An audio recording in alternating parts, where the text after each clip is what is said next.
तसे थोरी वसांडिली आपुली परिशे नेने शिव कैसे लोखंडाची जगाच्या कल्याणा संताच्या विभूती देह कष्टविती परोपकारी भूताची दया हे भांडवल संता आपुली ममता नाही देही कायवान वातान पुरे हि वाणी मस्तक चरणी ठेवी तसे तुका मने सुख पराविया सुखे अमृत हे मुखे स्रवतसे कायवान वातान पुरे हि वाणी मस्तक चरणी ठेवी तसे नमो विठ्ठला राजया पांडुरंगा नमो रुक्मिणी माऊली ज्ञान गंगा नमो पुंडलिका नमो चंद्रभागा नमस्कार माझा रुक्मिणी पांडुरंगा पांडुरंगा करो प्रथम नमन पांडुरंगा करो प्रथम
त्यांच्या कृपादाने कथेचा विस्तारू बाबाजी सद्गुरुदास तुका मनोजवं मारुत तुल्य वेगम जितेंद्रियं बुद्धिमतां वरिष्ठं वातात्मजं वानरायुत मुख्यं श्रीरामदूतं शरणं प्रपद्ये नागेन्द्रहराय त्रिलोचनाय भस्मांगरागाय महेश्वराय नित्याय शुद्धाय दिगंबराय तस्मै नकराय नमः शिवाय शरदिंदु समाकारे परब्रह्म स्वरूपिणी वासरा पीठ निलये सरस्वती नमस्तुते विठ्ठला विठ्ठला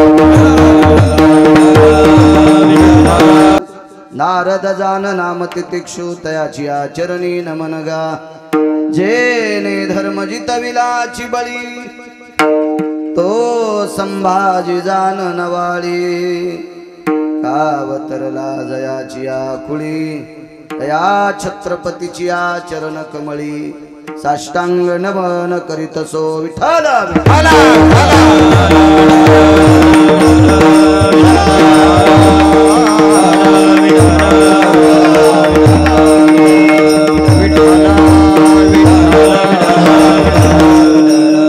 आता विनोवाग्विलासिनी जे चातुर्यार्थ कला कामिनी ते श्री शारदा विश्व मोहिनी नमिले मिया नदी दिव्य गोदा तटीचा विलासी सदा प्रिय जो सज्जना वैष्णवाशी जयावर नेता प्रेमात्यंत चित्ता नमस्कार माझा श्री गुरु एकनाथा ठला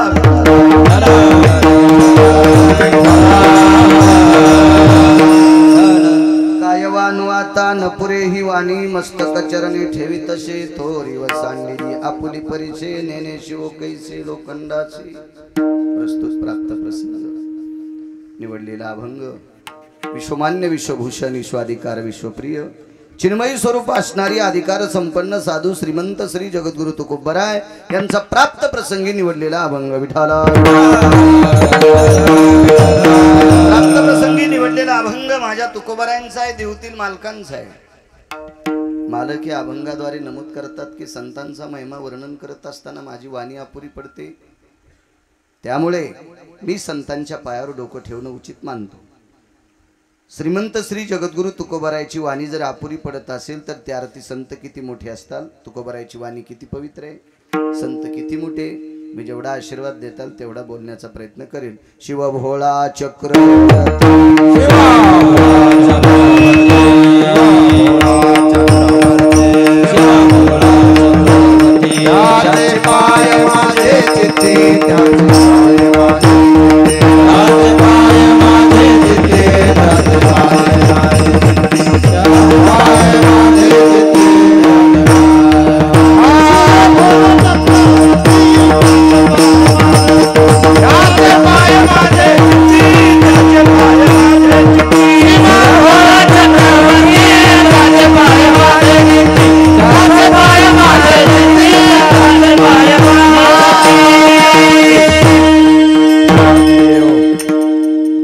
शिवशंकरांच्या चरणी नतमस्तक होतो।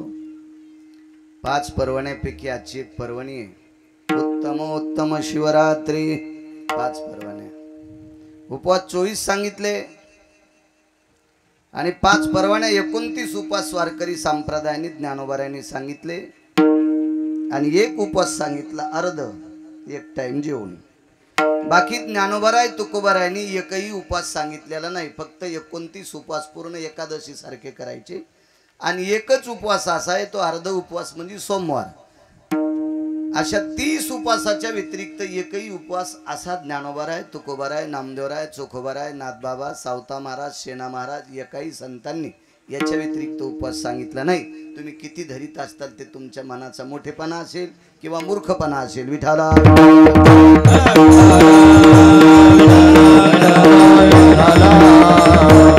यापैकी आजचा जो उपवास आहे शिवरात्रीच्या बाबतीत उत्तमोत्तम शिवरात्री असा शब्द महाराजांनी वापरला।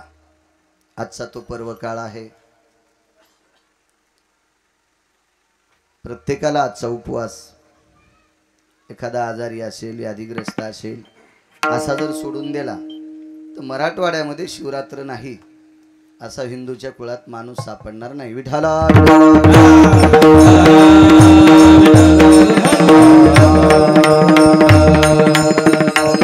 अशा या शिवरात्रीच्या पर्व काळावर दरवर्षी ठरल्याप्रमाणे दिव्य असं सुंदरसं मंदिर आहे। ते मंदिर देवादिदेव भगवान शिवशंकरांचं आहे। अशा भगवान शिवशंकराचा शिवरात्री पर्व काळातला उत्सव आदरणीय सोपानरावजी बिडवे, त्यांचं नाव पूर्ण असं लिहून द्या एका कागदावर, सोपानराव उद्धवरावजी बिडवे, त्यांच्या वतीनं आजचा हा शिवरात्रीचा उत्सव आहे। आणि परम पावन उत्सवात माझ्यासारख्या सर्वसामान्य अल्पज्ञानी लहानशा गिरगावकराला आज कीर्तन करण्याचा योग येतोय, ते माझं परम भाग्य आहे।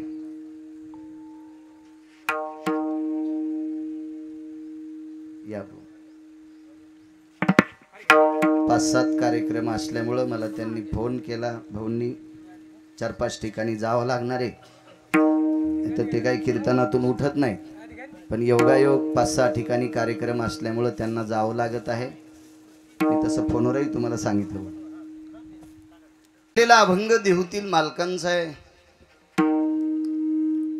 या अभंगाद्वारे संतांचा महिमा प्रतिपादित असताना माझी वाणी अपुरी पडते असं तुकोबाराय म्हणतात।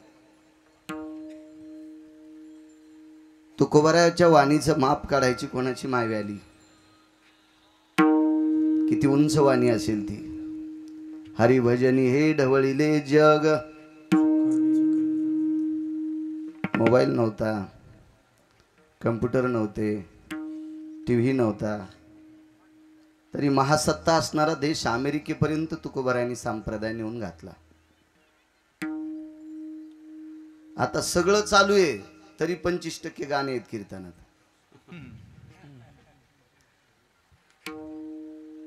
एक जण म्हणे अमेरिकेत संप्रदाय कसा जाईल. तू तितकं वाचिलच नाही सोमळ्या, तुला काय माहिती आहे. कारण पद्मश्री शंकर बापू आपेगावकर अमेरिकेत गेले. हा तुकोबारायचा पुरुषार्थ आहे जिजा, हा ज्ञानोबारायचा पुरुषार्थ आहे. शंकर बापू आपेगावकर एका काळ्या मातीत लहानशा खेड्यात जन्माला आलेलं वारकरी संप्रदायातलं गोडसरत्न, जिथं अमेरिकेत ज्यांच्या नावाचा जय जयकार केला जातो ते तुकोबारायचा प्रसाद आहे, तो ज्ञानोबारायचा प्रसाद आहे. बापू ज्या वेळेला विमानतळावर उतरले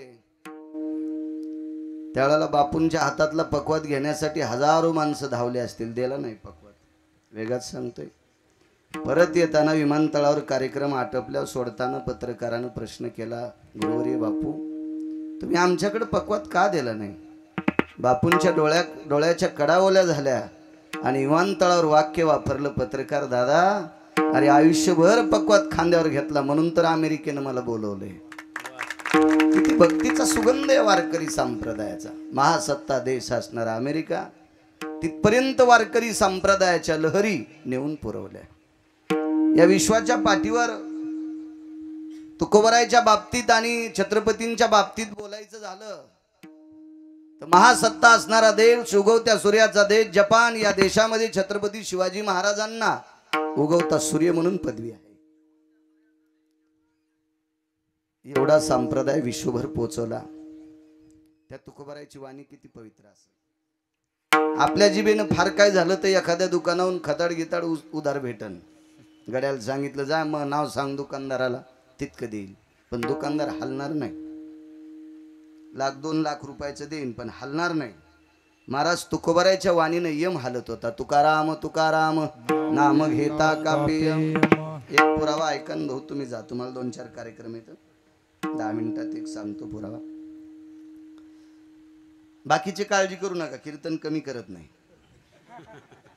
मला संध्याकाळी कीर्तन आहे.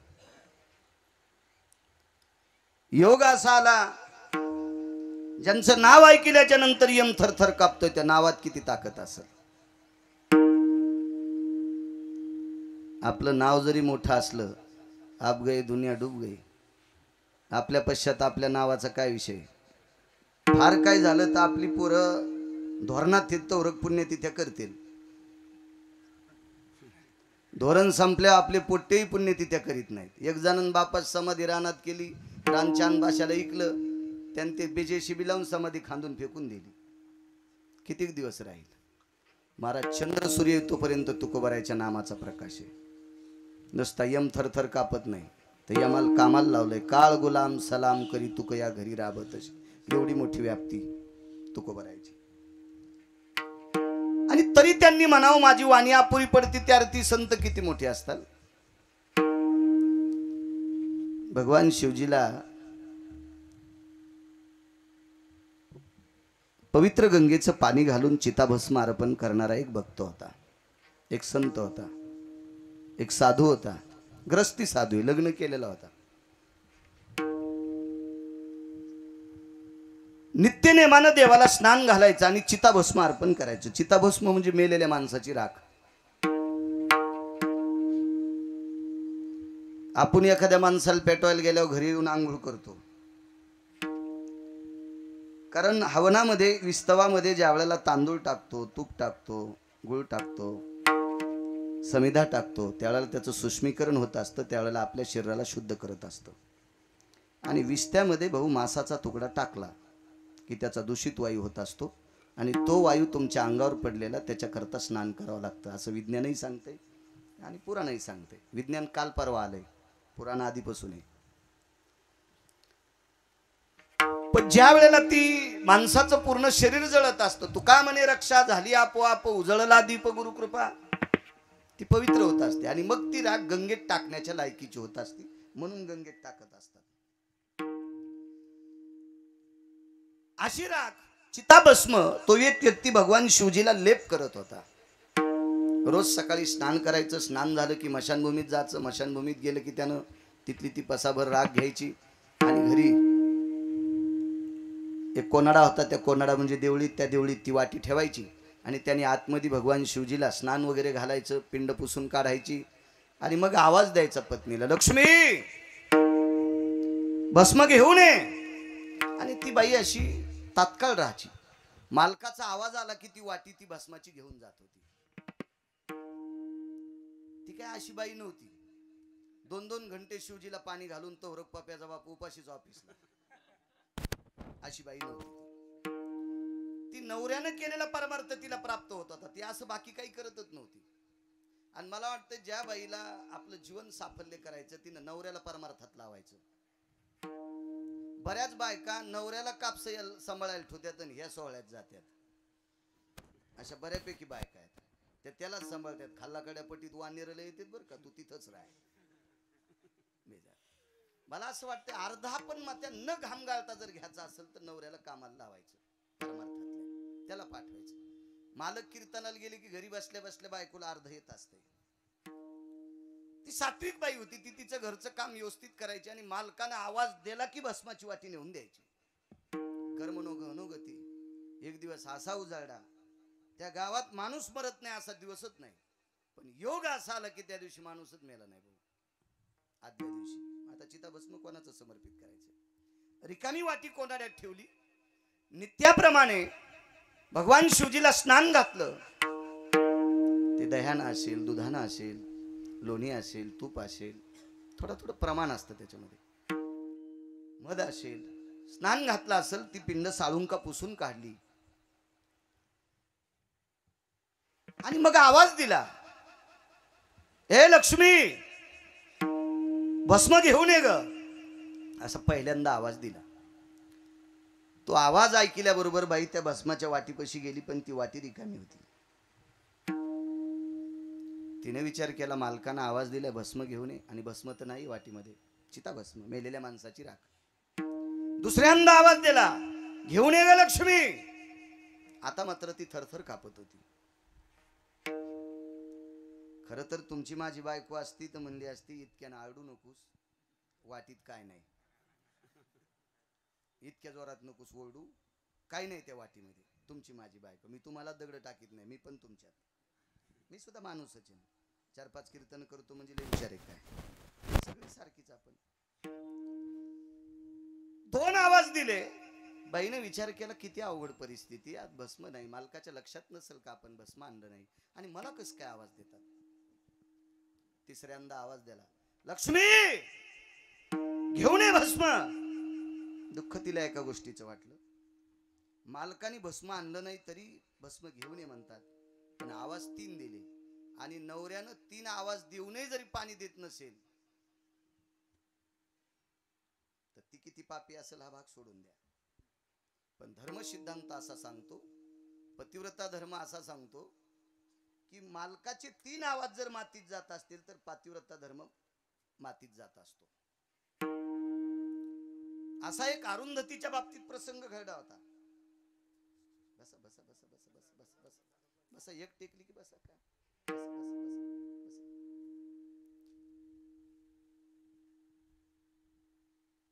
अरुंधतीला पाहण्यासाठी तिचे होणारे पती आले.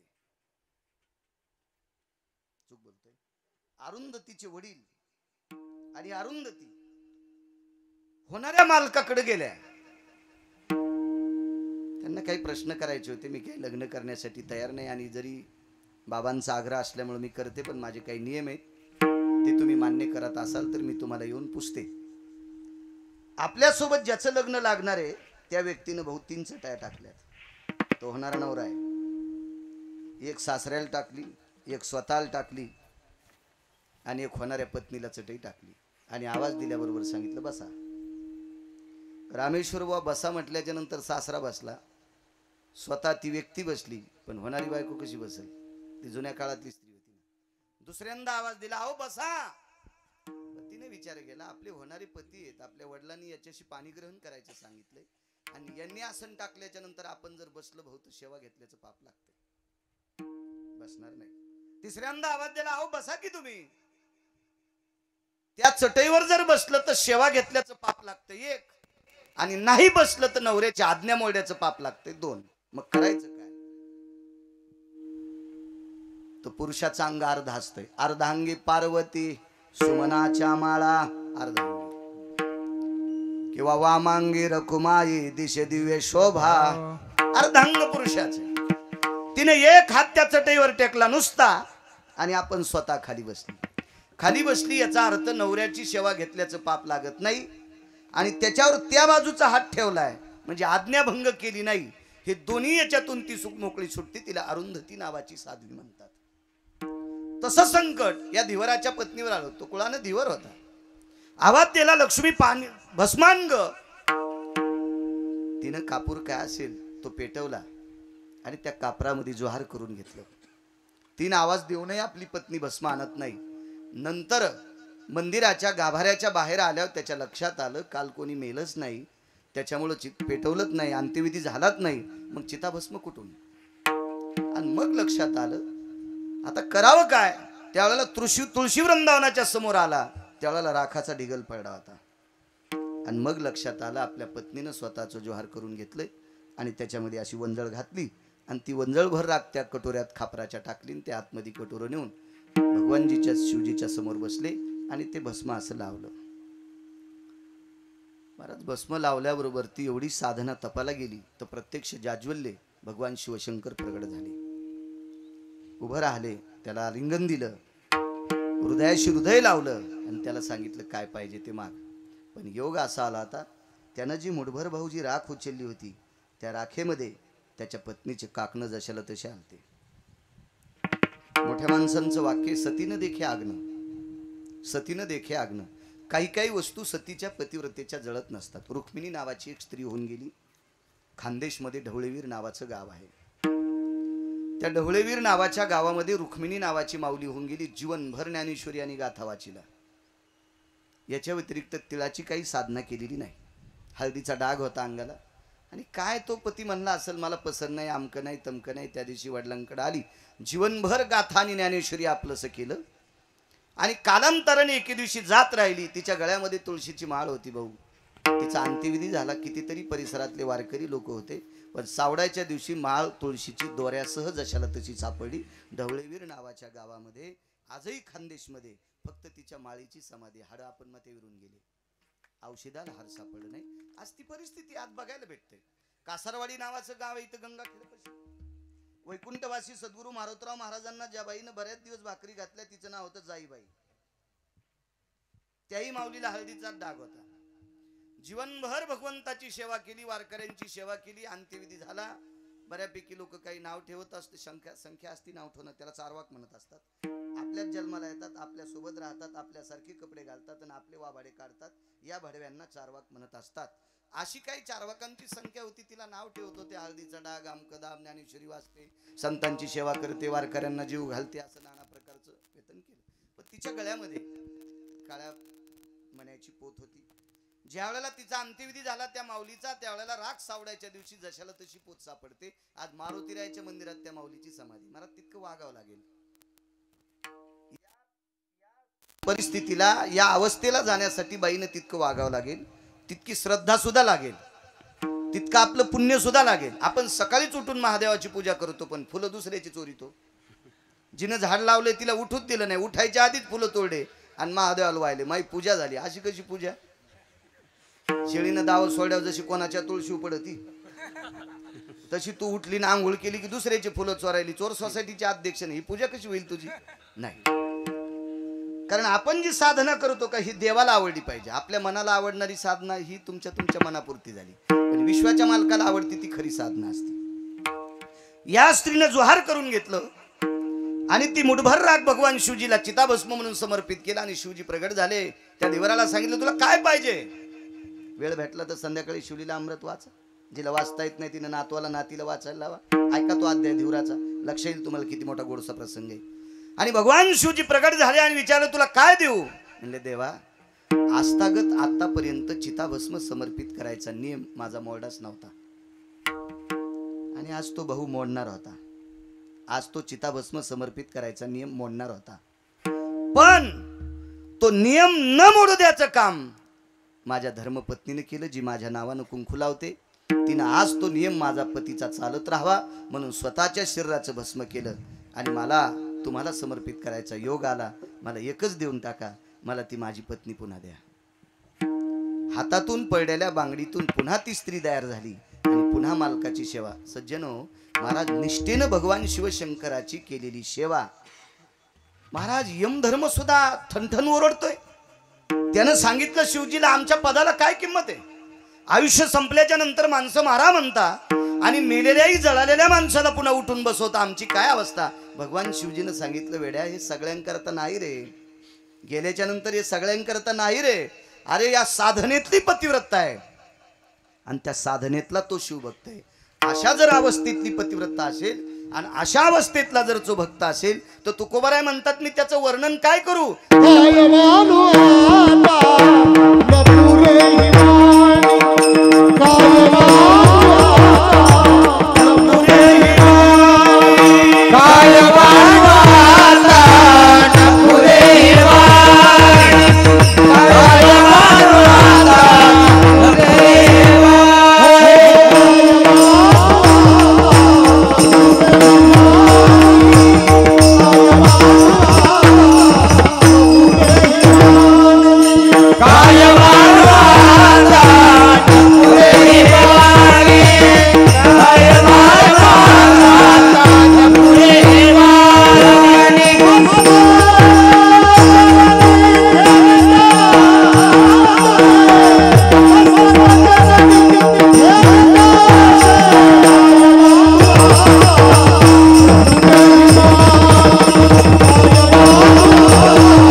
उत्सवाचं आयोजन आदरणीय सोपानराव धवरावजी बिडवे, एक छोट्या खाणी लहानशा काळ्या मातीत रोजच्या उपजीविकेपुरत्या अशा छोट्याशा कुटुंबात जन्म घेतलेलं एक साधं व्यक्तिमत्व सोपानराव. आपल्या स्वतःच्या हिमतीवर एक लहानसा उद्योग स्थापन केला. त्या उद्योगाचा बऱ्यापैकी असा विस्तार झाला आणि त्यांच्या उपजीविकेकरता मान सन्मान प्रतिष्ठा अधिष्ठान सर्व गोष्टी करता गोडस त्या उद्योगातून त्यांना ती प्राप्ती झाली आणि ती प्राप्ती धर्मकार्यासाठी खर्च करण्याचा योग सद्बुद्धी विटेवरच्या मालकांनी त्यांना दिली. असे ते सोपानरावजी उद्धवरावजी बिडवे त्यांनी या कार्यक्रमाचं आयोजन केलं. पाठीमागे मी MIDC मध्ये शेंद्र्याला ज्या वेळेला कीर्तनाला गेलो, रौप्य महोत्सव होता तिथेही मला सोपानराव भेटले. बऱ्यापैकी अस्तित्व आहे तिथं, चांगल्या प्रतीचं स्वतःचं ग्रह आदी करून गोड असा अधिष्ठान एका छोट्या खाणी काळ्या मातीची नाळ असलेल्या कुटुंबात जन्माला आलेलं एक छोटंसं व्यक्तिमत्व. पण आपल्या स्वतःच्या कर्तृत्व उद्योगम वर्धनते लक्ष्मी. आणि भगवान शिवजीनं माझ्या ज्ञानोबाराय तुकोबारायांनी नामदेवराय चोखोबाराय नाथबाबा सावता महाराजांनी गोड अशा प्रकारचं त्यांना आशीर्वाद दिला आणि त्या आशीर्वादाच्या बळावर ते त्यांच्या अस्तित्वात गोड आपल्या कुटुंबासाठी गोड अवस्थेत आहेत. असाच कायमस्वरूपी भगवान शिवजीचा ज्ञानोबाराय तुकोबारायचा विटेवरच्या मालकांचा आशीर्वाद सोपानरावांना लाभो ही भगवंताच्या चरणी प्रार्थना. राजकीय क्षेत्रातलं नाविन्यपूर्ण रत्न या परिसराला लाभलेलं सर्वांच्या अंतकरणातलं तनामनातलं विद्यमान आमदार आदरणीय बबनरावजी भाऊ, ते सुद्धा आजच्या कार्यक्रमाला सोपानरावांचं प्रेम आदी करून त्यांच्या कुटुंबावर असलेली बहुविषयी आस्था ही लक्षात घेऊन आदरणीय बबनरावजी भाऊ सुद्धा या ठिकाणी आजच्या कार्यक्रमाला आले. बबनला सुद्धा कोटी कोटी धन्यवाद. आणि वाढदिवसाचा काल त्यांचा टप्प्यात आहे. त्या निमित्ताने आता रोजची रोज प्रत्येक जण येऊन तर तिथं भेटू शकत नाही, तुम्हालाही वेळ मिळू शकत नाही, बहुत तितका तुमच्या पाठीमागे सुद्धा व्याप आहे. मग आज अभिष्ट चिंतन सोहळ्याच्या निमित्तानं आम्हा सर्व वारकऱ्यांच्या वतीनं यजमानांच्या वतीने उपस्थितांच्या वतीनं भाऊ तुम्हाला कोटी कोटी धन्यवाद. आजच राजकीय क्षेत्रात गोड अशा प्रकारचा राजाश्रय मिळो आणि मिळालेल्या राजाश्रयाने जनतेची सेवा करण्याचा योग तुमच्या अंतःकरणात येऊ ही भगवंताच्या चरणी प्रार्थना करतो आणि तुम्हाला आता पुढच्या कामाला सुट्टी देतो. विठाला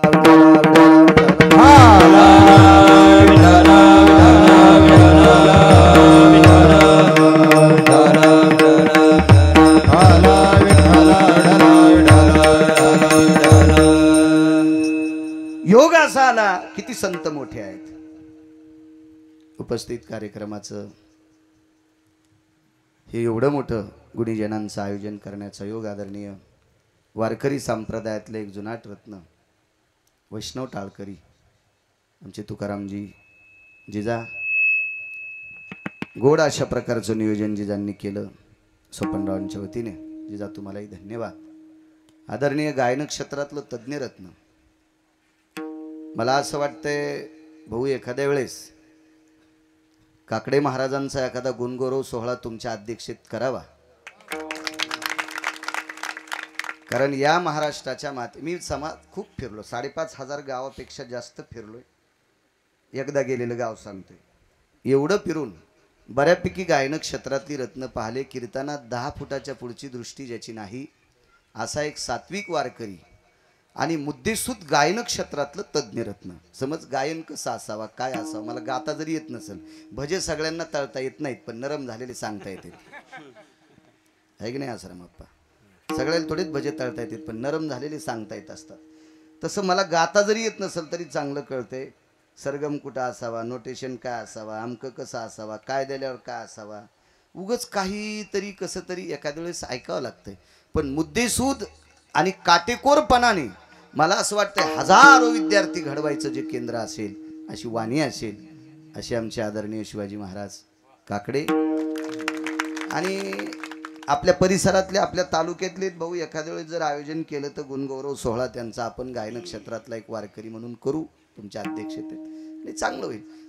त्यांचा गुणगौरव सोहळा करावा असं त्यांना जरी आवडत नसेल पण असा गुणीजनाचा गुणगौरव सोहळा सुरू झाल्याच्या नंतर भविष्यात पुन्हा अशी कोणी रियाज करतील, साधना करतील आणि ती साधना करून रामेश्वर महाराज पुन्हा पुन्हा पुन्हा पुन्हा पुन्हा पुन्हा आपल्याकडे वारकरी जन्माला येतील आणि हा धर्म कायमस्वरूपी टिकत राहील. म्हणून दिवसभर आऊत हाणणाऱ्या बैलाची जोत सोडायच्या अगोदर त्याच्या पाठीवर थाप टाकतात. दिवसभर आऊत वाढल्याच्या नंतर बैलाच्या पाठीवर थाप मालकानं टाकली तर बैल शेपूट करते.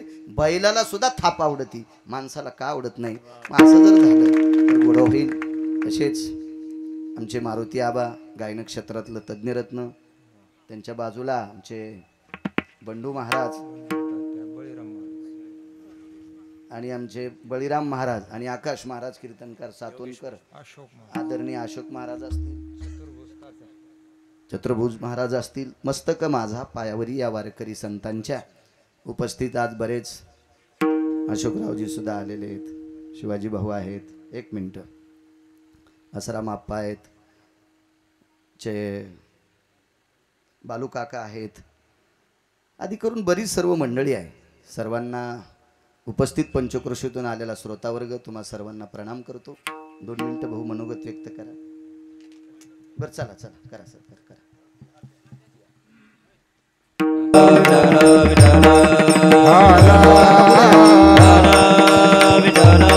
कुंडली कवरदा हरी विठ्ठल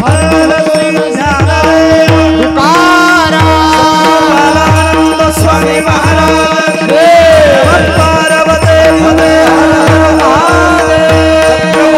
शिवाजी महाराज वीर संभाजी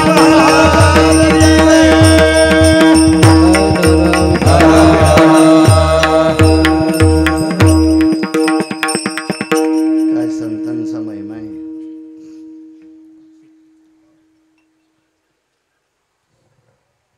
नामदेवरायांचे वडील आणि गोणाबाई आई साहेब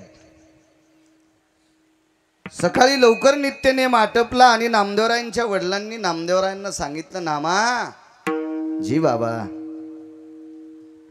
काय वानू आता सांगतोय. अरे नामा तुला बाजाराला जावं लागतंय. पूर्वीच्या काळात बाजाराला हट म्हणायची. तुला हटासाठी जावं लागतंय. ठीक आहे बाबा. मूळता नामदेवरायच्या घरचा व्यवसाय म्हणजे कपडे शिवणे. लहानल्या चिमुरड्यांची कपडे शिवायची, कुंची, टोपरं, दुपट, चड्डी, शर्ट, छोट्या लेकरांची कपडे शिवायची. हे कपड्याचं गाठोडं घेऊन नामदेवराय बाजारात गेले. आणि बाजारात नामदेवराय गेल्याच्या नंतर ती छोट्या छोट्या लेकरांची कपडे घ्यायला बायकांची बऱ्यापैकी उडी पडली. पण नामदेवराय असे व्यापारी होते, गळ्यात मोठी तुळशीची माळ होती, हातात कमरेला चिपळी खोसलेली होती, बाराबंदी घातलेला साधा वारकरी. त्या काळात किती परिस्थिती साधी असेल, इतकं पांढरं धोतर नव्हतं, सुंबाचा करदोडा, रक्त्याची लंगोटी, साधी परिस्थिती. आणि गळ्यामध्ये मोठी माळ. बायकांना वाटलं दुकानदार भोळात दिसतोय. टोपरं केवढ्याला आहे? एका आण्याला आहे. अर्धा आना द्यायचा, अर्धा आना मुलासोबत पाठवून देईल. नामदेवरायने त्या बाईकडे बघितलं, ही मुलासोबत पाठवून देईन म्हणती, पण गळ्यात मंगळसूत्र नाही, काय नाही, लग्नच नाही तर मुलगा कसा? ते नामदेवराय होते. एका बाईनं शर्ट घेतलं, त्या शर्टाचे पैसे म्हणे मालकाकडे पाठवून देईल, आणि कपाळाला बुक्का होता. नामदेवरायने विचार केला, कपाळाला बुक्का आहे, मालक कोण? असे बरे काही खोटे फूस लावून अर्धी कपडे नामदेवरायची विकत नेली. पैशाचा काही मेळ नाही, काही आले 12 पैसे तसेच गेले. नामदेवरायनं वापस येत असताना नामदेवरायच्या सोबत एक चारवाक आहे. त्यानं सांगितलं, का हो तुम्ही संत आहात, तुम्ही वारकरी आहात, तुम्ही दयाळू आहात, उघड्यांना कपडे भेटावा असा तुमचा व्यवसाय, तर मग दगड नाहीत का उघडे? हे दगडही उघडे येतात. नामदेवरायने सांगितलं, तुमचं मत काय? काय नाही, हे कपडे घ्या, या दगडांना घालू द्या. आणि नामदेवरायच्या त्या गाठोड्यातले कपडे घेतले. 5-6 ड्रेस असतील छोटी छोटी. कोण्या दगडाला टोपरं घातलं, कोणत्यावर कुंची टाकली, कोणत्यावर शर्ट टाकलं, कोणत्यावर चड्डी टाकली. नामदेवराय म्हणले, यांनाच कपडे? हो, काय हरकत नाही, यांनाच. नामदेवराय थोडस पुढे गेल्याच्या नंतर वारं सुटलं, सगळे कपडे उडून गेले. महाराज नामदेवरायला करायला लावणारी हीच माणसं गावात येऊन सर्वत्र चर्चा केली. दामू शेट्टीचा नामा वेडा आहे, गोणाबाईचा नामा वेडा आहे, राजाईचा पती नामा वेडा आहे, सर्वत्र चर्चा. मंगळवेड्याच्या बादशाचं भांडार सांभाळून ज्या वेळेला महाराज घरी येतात, त्यावेळेला चंद्रभागेचं स्नान आटपलं, मंदिरात मालकाचं दर्शन घेऊन बाहेर पडतात न पडतात तोपर्यंत महाद्वारात 4-2 लोक उभे. काय तुमचा नामा वेडपट हो? त्याने म्हणे दगडाला कपडे घातले. उदात्त अंतकरणाने ऐकत होती. हे 4-2 दिवस असंच पोटात ठेवलं. आणि उद्याला बाजार आहे म्हणून आज संध्याकाळी नामदेवरायच्या वडिलांनी सांगितलं, नामा तुला एवढं मोठं गाठोडं दिलं, तर ह्या गाठोड्यामध्ये एवढी पैसे कपडे होती, त्या कपड्याची एवढी पैसे आणलीच. ही राहिलेली उधारी, आता कपडे घेऊन जायचं नाही, उद्याच्या बाजारात फक्त उधारी वसूल करायला जाय. बाबा, ज्यांनी उधारी नाही दिली ती त्यांना माझ्याकडे घेऊन ये. सांग आमच्या बाबांनी बोलिले. नाही तसे आले तर धरून आण, उचलून आण, कसं आणायचं तर आण. महाराज देवाने विचार केला, नामदेवरायने बाजारात ज्या ज्या बायकांनी कपडे नेले त्या बायकांना नामदेवराय काही बोलू शकत नाही. मग विटेवरच्या मालकाने त्यांच्या अंतकरणात सद्भावना निर्माण केली आणि त्या सगळ्या बायकांनी पैसे आणून दिले. काय वानू आता न पुरे वाणी. दगड कसे पैसे देतील बिडे महाराज? नामदेवरायनी ह्या 10-15 दगड, 2-2, 3-3 दगड एका रुमालात बांधले, घरी आणले आणि देवघराचं झोपडं होतं, त्या झोपड्यात ते दगड सगळी 10-15 टाकली आणि त्या झोपड्याला दोरी बांधून घेतली. दामू शेट्टी कामावून आले. हे दगड आणलेलेही गावातल्या चारवाकांनी पाहिली बऱ्यापैकी. आता असे कामं बघायला का लय लोक येत असतील. दगडच आणले, दगडच कोंडून टाकले. काय नामदेवाचा मुलगा, गळ्यात माळच केवढी आहे, हे का वागणं असतं का? याला वारकरी म्हणतात का? कसं हुशार म्हणा, कसं यायच्या पाया पडावं, अशी हे इचकिणारे लोकांची संख्या खूप असते. आणि ते कधी थांबत नसतात अशी बोलणारी लोक. सारखं त्यांचे ती उचल बांगडी सुरू असते जिबेला. त्यांचे ते कामच असतं, त्यांचा ते धंदाच असतो. बघता बघता 400-500 त्या काळात लोक जमा झाली दामू शेट्टीच्या झोपड्याच्या जवळ. दामू शेट्टी मंगळवेड्याचं भांडार सोडून ड्युटी संपली, स्नान केलं, विटेवरच्या मालकाचं दर्शन घेतलं, निघाले घरी आले. घरी आल्याच्या नंतर दामू शेट्टीने विचार केला बरीच गर्दी दिसते, आपण घरी जाऊच नाही, उद्या सकाळी जावं. तिकडेच थांबले. महाद्वारात रात्र काढली. दुसऱ्या दिवशी सकाळी पुन्हा स्नान आटपलं, देवाचं दर्शन घेतलं. लोक हजरच घरापुढे. आल्याच्या नंतर नामदेवराय बाहेरच होते. बाबा ज्या ज्या बायकांनी कुंची टोपरं दुपटं शर्ट चड्डी विकत घेतली त्या बायकांनी पैसे आणून दिले, पण ज्या ज्या लोकांनी पैसे दिले नाही त्यांना धरून मी कोंडून टाकलंय. दामू शेट्टीने सांगितलं पाणी गिनी पाजलं का नाही? पाणी नाही, जेवायला नाही, काय नाही काय नाही, ते कोंडून टाकलं. त्यांचा असा गैरसमज होता की 2-4 आडमुठ गिरायका असतील, माणसंच आणली काय. तर पाणी पाजलं का म्हणलं. एक जण म्हणला दामू शेट्टी पाणी कशाचं? ते दगड आणले. दगड. डोळे झाकले, देवाला प्रणाम केला. देवा आमच्या कुळाचा हसू का केलंस देवा? काय जीवनात वाईट केलं रे की जेणेकरून तू आमच्या कुळाचा हसू करतोस? आणि नामदेवरायने आपल्या वडिलांना सांगितलं बाबा चला, ते पैसे न देणारे बघा, उधारी देत नाहीत बघा, कोणून टाकली. त्या झोपड्याच्या ताटव्याची दोरी सोडीन ताटवा उघाड्याबरोबर 15ला 15 दगड सोन्याचे झाले. बिडे 15ला 15 दगड सोन्याचे झाले. त्यावेळेला जी लोक हसत होती का काका, त्याच लोकांना वाटत होतं अर्धा तरी दगड आपल्याला भेटावा. हा क्या बात. या लोकांची सोन्याची काय महाराज चिंता पण होऊ शकतात. सोनं तर निमित्त मात्र काय विषय.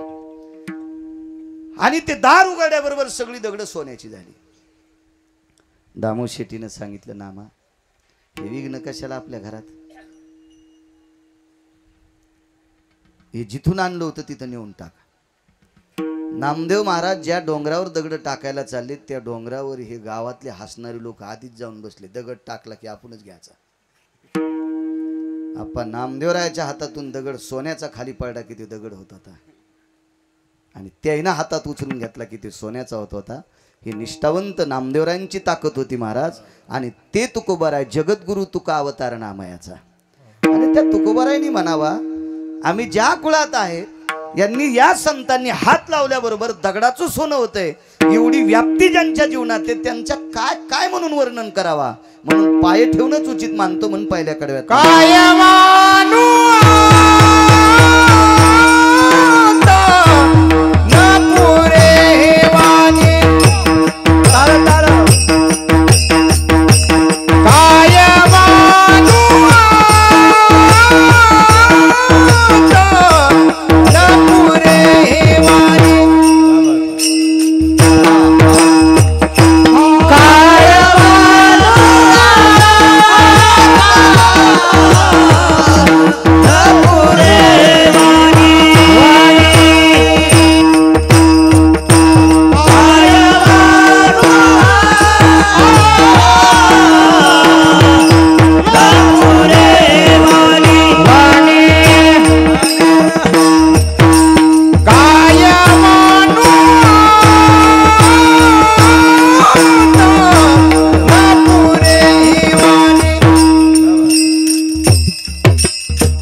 संत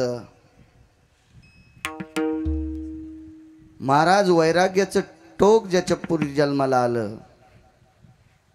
त्या व्यक्तीचं नाव होतं वाली आणि पुत्राचं नाव होतं अंगद. वाली या संत यादीत येऊ शकत नाही. दोन टोक पहा. कृता युगात वालीच्या पोटी अंगद जन्माला आला आणि द्वापार युगात अर्जुनाच्या पोटी अभिमन्यू जन्माला आला. संत म्हणायचं कोणाला? कसे होऊ शकतात संत? गळ्यात माळी घातल्या म्हणजे संत का? टिळा टोपी माळा हे तो देवाचे गबाळ वारी करतो म्हणून संत का? नाही. ज्ञानोबाराय तुकोबारायच्या सोहळ्यात गाडीचे ड्रायव्हर बऱ्यापैकी मुसलमान आहेत आणि 20 वर्षापासून त्याचे टर्क वारीला येत. हे कसे वारकरी होऊ शकतील? नाही नाही. महाराज एखादा व्यक्ती सतत पंढरपूरला जाऊ येऊ करतो म्हणजे वारकरी आहे का? झाडावरी मुंगळा करीवेर झारा तैशा करी वाऱ्या पंढरीच्या. बरेच मुंगळे खालून शेंड्यावर जाते आणि शेंड्यावरून पुन्हा खाली बुडाली येते. हे कसा वारकरी ठरण? वारकरी तत्व सांभाळतो तो वारकरी असतो. नेमकं महाराज म्हणायचं कोणाला? महाराज अंगद ज्याच्या पोटी जन्माला आला तो सामान्य पुरुषार्थी नव्हता. पंढरपुरातल्या मालकाला त्याला मारण्यासाठी लपून मारावं लागलं. सरळ सरळ मारता येत नव्हतं प्रभू रामचंद्राला. इतका एवढा वाली प्रभावशाली होता. महाराज या विश्वावर अधिराज्य निर्माण करणारा 14 चौकड्याचं राज्य ज्याच्याकडे असा रावण ज्यानं बगलामध्ये 4 दिवस ठेवला तो वाली किती मोठा असेल. पण महाराजांच्या यादीत येऊ शकत नाही. आणि अर्जुन अभिमन्यूला जन्म झाला. दोन्ही ग्रस्ती येत पण अर्जुन महाराजांच्या योनीत मर्यादेत येऊ शकतो. कारण ही भजन करत होती. पांडवांनी वनवासात पण भजन केलं काकडे बुवा. पाहते पांडव अखंड वनवासी पाहते पांडव अखंड वनवासी पाहते पांडव अखंड वनवासी पाहते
सोबत पक्वाद वाजिनं म्हणजे बिना तलवारीची कुस्ती आहे बापू. ते युद्ध मग इकडे तिकडे बघत होता. विठाला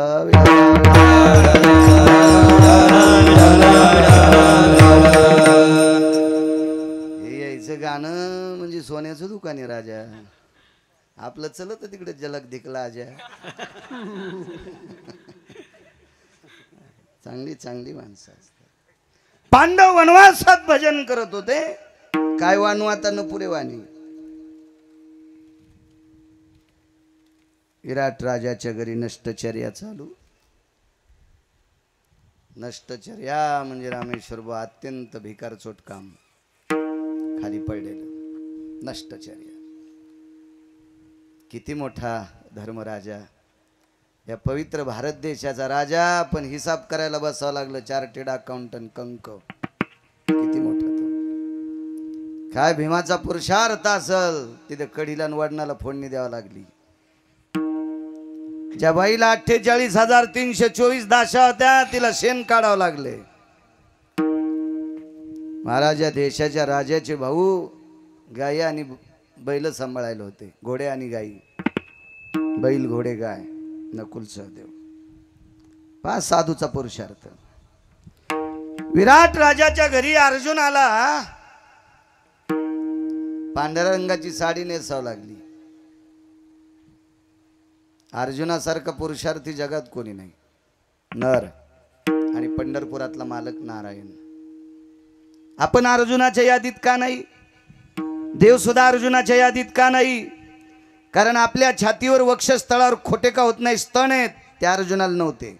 म्हणून 100% पुरुषार्थ. एवढ्या मोठ्या अर्जुनाला साडी नेसावं लागली. जाऊ दे, त्याचं कर्म असेल, पुन्हा कधी पाहू. पण ज्या वेळेला अर्जुन स्त्रीच्या रूपामध्ये साडी नेसून एक रथ हाकण्यासाठी बसले, शमीच्या वृक्षावरच्या त्या संपूर्ण आयुध घेतले आणि बाण सोडल्याबरोबर सर्व कौरवाच्या पक्षातली लोक मूर्छित करून टाकले आणि सगळ्यांची वस्त्र घेऊन आले. विराटाची मुलगी होती उत्तरा आणि मुलगा होता उत्तर. उत्तरेला तिच्या आपल्या बाहुल्याला कपडे शिवायचे होते. 2 वस्त्र नाही काढले. द्रोणाचार्याचं आणि भीष्माचार्याचं वस्त्र घेतलं नाही अर्जुनानं. उत्तराला सांगितलं, उत्तरा, ए उत्तर, ह्या दोघांचे घेऊ नकोस. एक आमचे गुरु आहेत आणि एक आमच्या कुळातली वरिष्ठ व्यक्ती आहे, यांचे वस्त्र घेऊ नकोस. कोणाला म्हणायचं महाराज? आणि का त्यांच्या पायावर डोकं ठेवायचं त्यांचं वर्णन करण्यापेक्षा याचा पुरावा आहे का?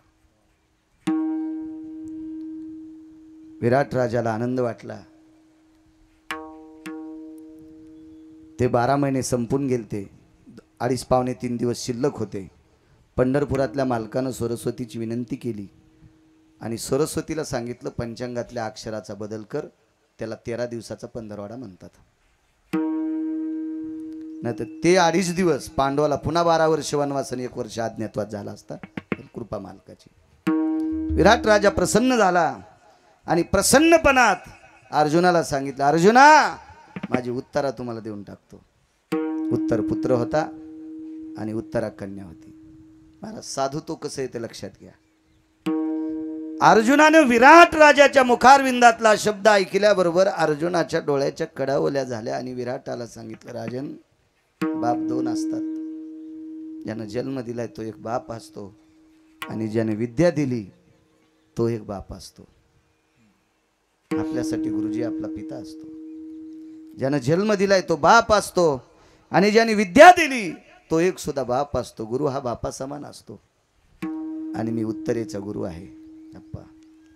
तिला कथक शिकवलंय. मी उत्तरेचा गुरु आहे. ती माझी कन्या स्वरूप आहे. आणि मग कन्या स्वरूप असणाऱ्या मुलीसोबत लग्न करणं आतापर्यंत आमच्या पिढ्या मातीत जातील. बघा दोन्हीतला फरक. पाठीमागे जा आता त्रेतायुगात. या अर्जुनाला अभिमन्यू नावाचा पुत्र. महाराज, तात्विक लोकांची सिद्धता किती मोठी असते. महाराज, संकल्प सुटला, देव केली, मुलगी कशी वाऱ्यावर सोडता येईल. म्हणून धर्मराजानं अर्जुनाला सांगितलं, अर्जुना, विद्या दिलेली मुलगी जरी लेकी समान असेल पण सून सुद्धा लेकी समान असते. मग अभिमन्यूला करून घ्या. आणि उत्तर अभिमन्यूची पत्नी म्हणून स्वीकारली. हे महाराज, तात्विक लोकांचं वागणं हे संतांच्या दर्जाची लोक असतात. इकडचा दर्जा पाठीमाग. अभिमन्यू सारखा पुत्र आहे. इकडे वालीला अंगदा सारखा पुत्र आहे. महाराज, प्रभू रामचंद्राला मान खाली घालावं लागली. प्रभू रामचंद्राने अंगदाला सांगितलं, अंगदा, प्रभावशाली पुरुषार्थी आहेस, तुला लंका देऊन टाकतो. अंगदानं देवाला सांगितलं, देवा काय लंका देता मला आणि काय मोठेपणे?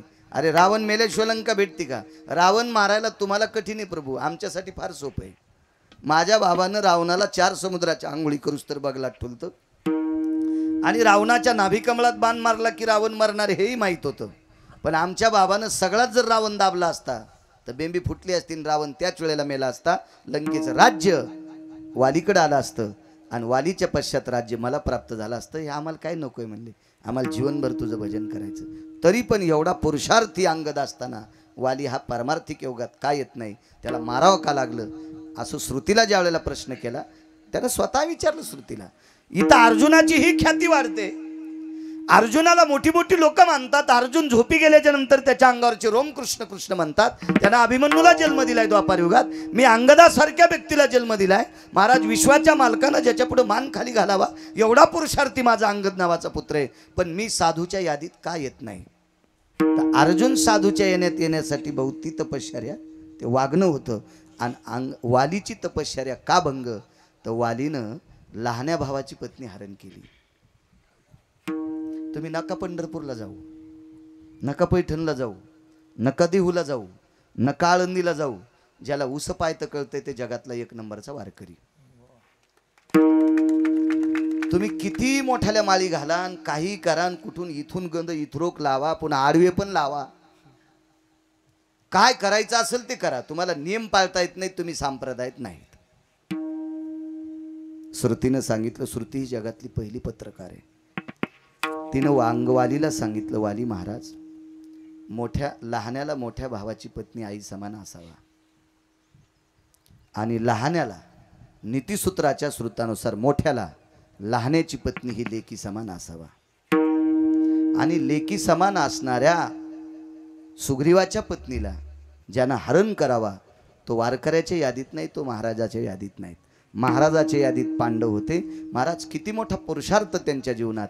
संकल्पित झालेली कन्या टाकून दिली तरी पुरुषार्थ मातीत जात होता. लग्न केलं असतं तरी पुरुषार्थ मातीत जात होता. टाकून दिली नाही, लग्न केली नाही, लेक म्हणूनच सून म्हणून घरात आणली. हा पुरुषार्थ पांडवाचा आहे. अशा पवित्र निष्ठावंत पांडवांचं वर्णन करण्यापेक्षा नमस्कार करणं काय उचित आहे. म्हणून पहिल्या कडव्यात म्हणतात, कायवानु आता पुरे वाणी मस्तक चरानी ठेवी तसे, मस्तक चरानी ठेवी तसे.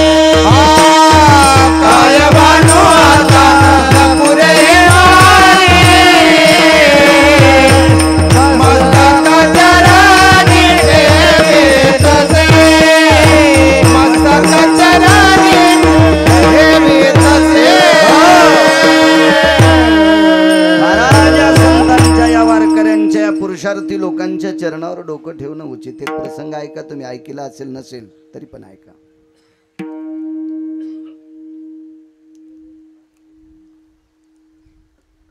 एकदा पांडवांचं युद्ध चालू असताना कर्णाच्या रथावर एक सर्प आला. महाराज लोक किती पुरुषार्थी आहेत. यांचं नुसतं सकाळी स्नान करताना 11 वेळेस नाव घेतलं तरी पंढरपूरच्या 10-5 वाऱ्या केल्याचं पुण्य प्राप्त होते. इतके पुरुषार्थी लोक आहेत, इतके पुरुषार्थी. पण आपल्यालाही पुरुषार्थी सापडत नाहीत, आपल्याला भंगिरीच सापडत आहेत. त्याच्यामुळे हाय ते पुण्य आपलं मातीत जातं. महाभारतातल्या 24 लोकांचं नाव कधीच घ्यायचं नाही. शुकाचार्य श्रीमद भागवत सांगत असताना 24 लोक ते त्यांना बऱ्यापैकी टाळायचे. धृतराष्ट्र सुतेषु, दुर्योधन म्हणतच नव्हते. धृतराष्ट्राम सुतेषु, धृतराष्ट्राचा ज्येष्ठ मुलगा इतकं म्हणायचं. दुर्योधन तोंडातून पडायचं. धर्मानं कधीच दुर्योधन नाही, सुयोधन शब्द वापरला. पापात वा निर्भय विलग्ना हयम यत संलग्न पापा भयस्थिता, नकोय पाप म्हणून सुयोधन, दुर्योधन नाही. हे शकुन्या, दुर्योधन्या, दुःशासन्या, जयद्रथ्या हे भंगिरी लोक होते. यांची नावं जास्त भागवतकारांनी सांगायची नाही. सुख सांगतात राजा परीक्षिती, काय जयद्रथ होता, कशाला दळायला त्याला. दुसरं दळणं तू, ते कशाला दळी तू. किती पुरुषार्थ करणं. कर्णाच्या रथावर एक सर्प आला. सापाचं नाव सांगता येईल तुम्ही किती भागवत ऐकलेत आतापर्यंत. कर्णाच्या रथावर युद्ध करता करता आलेल्या सर्पाचं नाव सांगता येईल का. कुंटल कापसाच्या वाती वळल्यात तुम्ही भागवतात. त्या सर्पाचं नाव आहे अश्वसेन नावाचा सर्प. हा अश्वसेन नावाचा सर्प वरी चढला. सारिणी आणि संगिनी नावाच्या दोन बहिणी होत्या. यायचा काय दोष आहे बिडे महाराज, आमच्यात लोकायला पाठ नाही.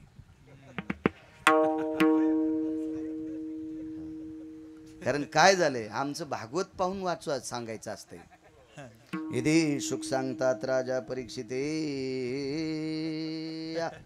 आजा मेळ नावाचे ब्राह्मण होते बरं का, अन काय पोहे घेऊन गेले बरं का, आणि काय ते पोहे चविष्ट होते बरं का, आणि त्या चवीला देव भुलला बरं का, गाव सोन्याचा द्याला. त्याला 16,108 बायका होत्या रे, एकीला बी पोहे करता येत नव्हते काय. पोह्यासाठी नाही, तो एक सद्गुण वेगळा आहे. सुख सांगतात राजा परीक्षिते, काय ते बघा सुदामदेव ब्राह्मण होते बरं का, लागली फॅन चालू झाला आणि वहीचं पान पलटिलं. आजामेळ नावाचा ब्राह्मण होता बरं का, लगेच भागवत जालना सोडून संभाजीनगरला. मधात रेल्वे थांबलीच नाही जालन्याला, डायरेक्ट संभाजीनगर. असं नसतं रे सुमळ्या. सारिणी आणि संगिनी नावाच्या दोन सर्पिणी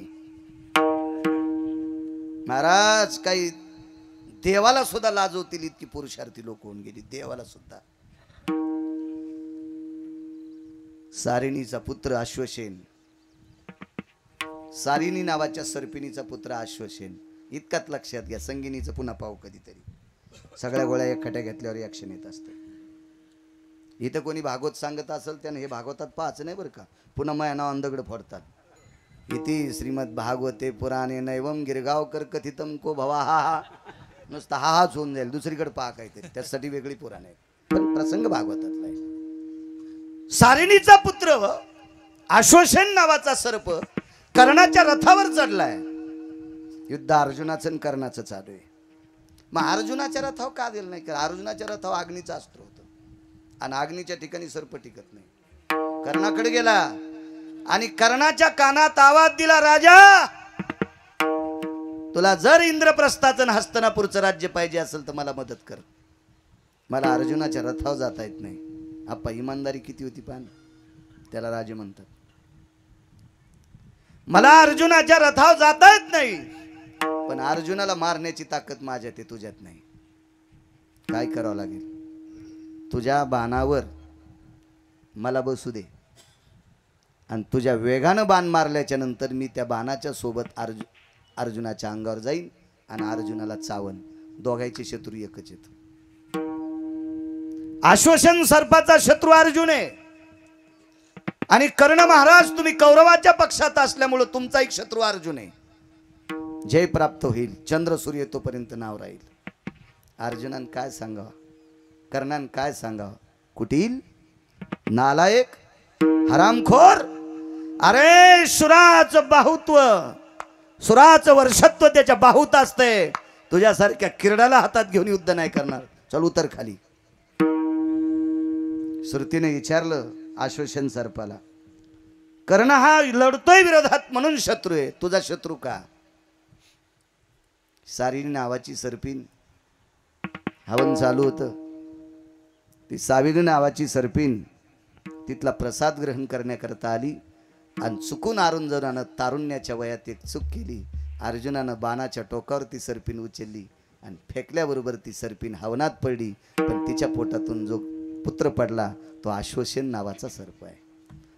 त्यानं कर्णाला सांगितलं, श्रुतीला सांगितलं, श्रुती माते माझी माय जळताना मी पाहिली, यानं जाळली माझी माय. माझी माय यानं जाळली, माझ्या देखता जाळली, मी डोळ्यानं पाहिलं माझी माय जळताना. ह्या अर्जुनानं जाळली, याचा बदला घेण्यासाठी मला याला मारायचंय. पण इंद्रे देला विजयी रथ, अग्नी सहस्र बाण देत, या सगळ्या गोष्टी. एवढा मोठा पुरुषार्थ कर्णाचा, पण सापाला मदत नाही केली. कालांतरानं ज्या वेळेला कर्ण स्वर्गात जातो त्याला या अश्वसेन नावाच्या सर्पाने वरे गेल्यावर प्रश्न केला, कर्णा तुला विजय नको होता? ऐक म्हणे, विजय नको नव्हता असा विषय नाही, पण चुकीच्या मार्गाने कमवलेला विजय चंद्र सूर्य तोपर्यंत माझं नाव भ्रष्ट केलं असतं. मुद्दा आहे का? शंकराचा मुद्दा आहे का? कारण हे अश्वसेन, तुला बाणावर बसून तू अर्जुनाला चावा घेतल्यावर काही डोळ्याचं पापण लवतं, इतक्या अवकाशात अर्जुन जळून राग झाला असता तुझ्या विषयानं. पण एक लक्षात बी ठेव, त्याच अर्जुनाच्या रथावर शंकर सुद्धा बसलेले होते. ध्वजस्तंभावरी वानरू ते मूर्तिमंत शंकरू. मारुतीराय म्हणजे 11वे रुद्र आहेत. आणि लक्षात ठेव अश्वसेन, तू एक शंकराचा उपासक आहेस. शंकरानं तुला मदत केली असती, मी तुला बाणाव सोडलं असतं, पण त्याच शिवजीनं अर्जुनाला वाचवण्याची सुद्धा मदत केली असती. कारण अर्जुन भजने आहे, अर्जुन वारकरी आहे, हो अर्जुन परमार्थिक आहे. अर्जुन झोपी गेल्यावर ज्याच्या अंगावरचे रोम कृष्ण कृष्ण म्हणतात, एवढा मोठा पुरुषार्थी अर्जुन तुझ्यासारख्या सर्पाचं साह्य घेऊन मी त्याला मारावं हे मला उचित नाही. म्हणून राजे हो, अर्जुनापेक्षा कोटीपटीनं जर श्रेष्ठ कोण ठरला असेल तर तो कर्ण ठरलाय. भारतीय युद्धामध्ये 3च शूर होते, एक द्रोणाचार्य, एक कर्ण आणि एक भीष्माचार्य. 113 बाण भीष्माचार्याच्या अंगात घुसतात.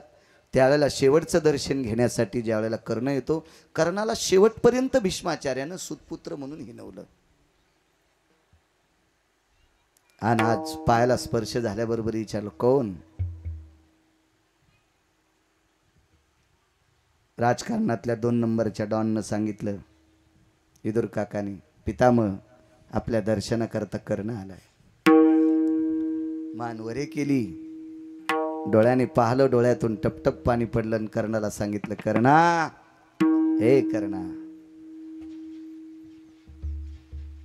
3च शूर. ऐका, द्रोणाचार्यांचं सुद्धा नाव नाही घेतलं.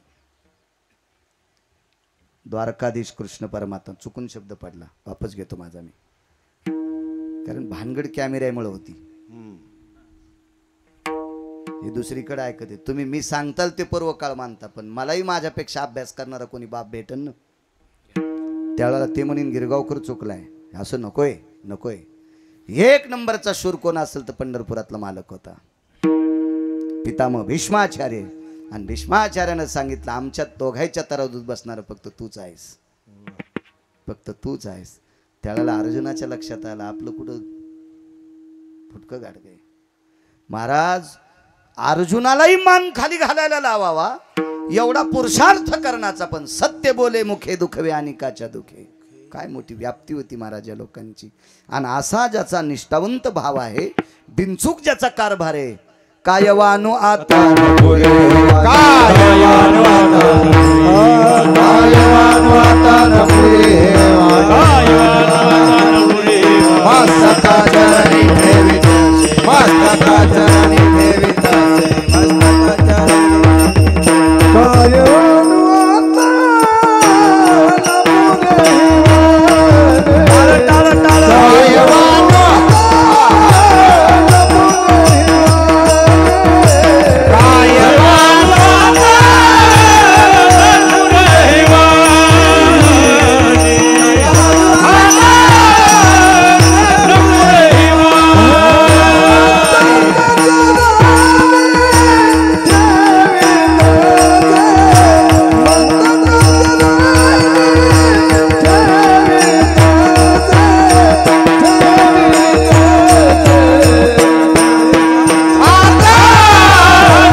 प्रसंग सांगतो. सोपानराव माझ्या वाणीला विराम देतो. भगवान प्रभू रामचंद्र समुद्राच्या तीरावर आले. एका ज्योतिर्लिंगाचा अधिष्ठान सांगतो पूर्णविराम करतो. समुद्राच्या तीरावर आले भगवान प्रभू रामचंद्राने विचार केला, आपण शिवलिंगाची स्थापना करायची. आपण ज्या पूजा करतो ना, ह्या कितपत योग्य असतात? आपण जे व्रत करतो, साधना करतो, ह्या कितपत पोषक आहेत? याचा आपल्याला फायदा होतो का? आपल्या मनाला आत्मिक समाधान आहे का? असं जर असलं तर करायचं. नाही तर आपल्या संप्रदायातले जे नियम आहेत का महाराज, हे चुकल्याच्या नंतर मंत्र चळे थोडा तो धडाची हे वेडा, करायची नाही सोंग नाटक. एक चौकट दिली, एक मर्यादा लावून दिली, तेवढ्या पुरतं जर आपण करत असलो तर सगळ्या गोष्टी करायच्या. आपण सोहळ्यात पत्ते खेळणार लोक पाहत नाहीत का? पाहतो आपण. ते त्या दिंडीत जाणार, त्या दिंडीत त्याचा ते टेम्पो राहणार, त्याच्यात गाद्या राहणार, रामेश्वर बुवा ते फॅन असणार, त्याला वायर असणार. आपा जिथं दिंडी थांबल तिथं आकडा टाकतोय, फॅन चालू, 52 अध्यायाचा ग्रंथ सुरू. त्या दिंडी मालकाला विचारलं, हे तुकाराम महाराजाचे चुलते तो मधात कशाला घेतले? ते म्हणला, हे 2-4 पंक्ती देतात. मला असं वाटतं यायला तर नरक असलच, पण त्या दिंडी मालकाला पण कोण्या नरकात टाकाव देवाला कळणार नाही. मर्यादा सांगितली बरं आपल्याकडे, मर्यादा. ह्या बा तात्पुरतं गोड तर कोणालाही वाटतंय, पण उद्या कोणीतरी आपला बाप पुसणारे इतकं मात्र लक्षात ठेवलं पाहिजे, ध्यानात असावा. आणि बाप कधी जन्माला येईल काही सांगता येत नाही बरं का. मग तो पक्वादात असेल, तो गायनात असेल, बाळू महाराज कीर्तन करीत असेल, याच्यात असेल, कोण वरचढ होईल काही सांगता येत नाही. मोठा तगादा असतो त्याचा. म्हणून पक्वाद जरी असेल तर काय काय काय काय काय काय जितकं जितकं पाठ करता येईल तितकं पाठ करण्याचा प्रयत्न करायचा. गायन क्षेत्रात आता किती बोल असतील, किती रागरागिणी असतील, त्याचं काय मिळच नाही.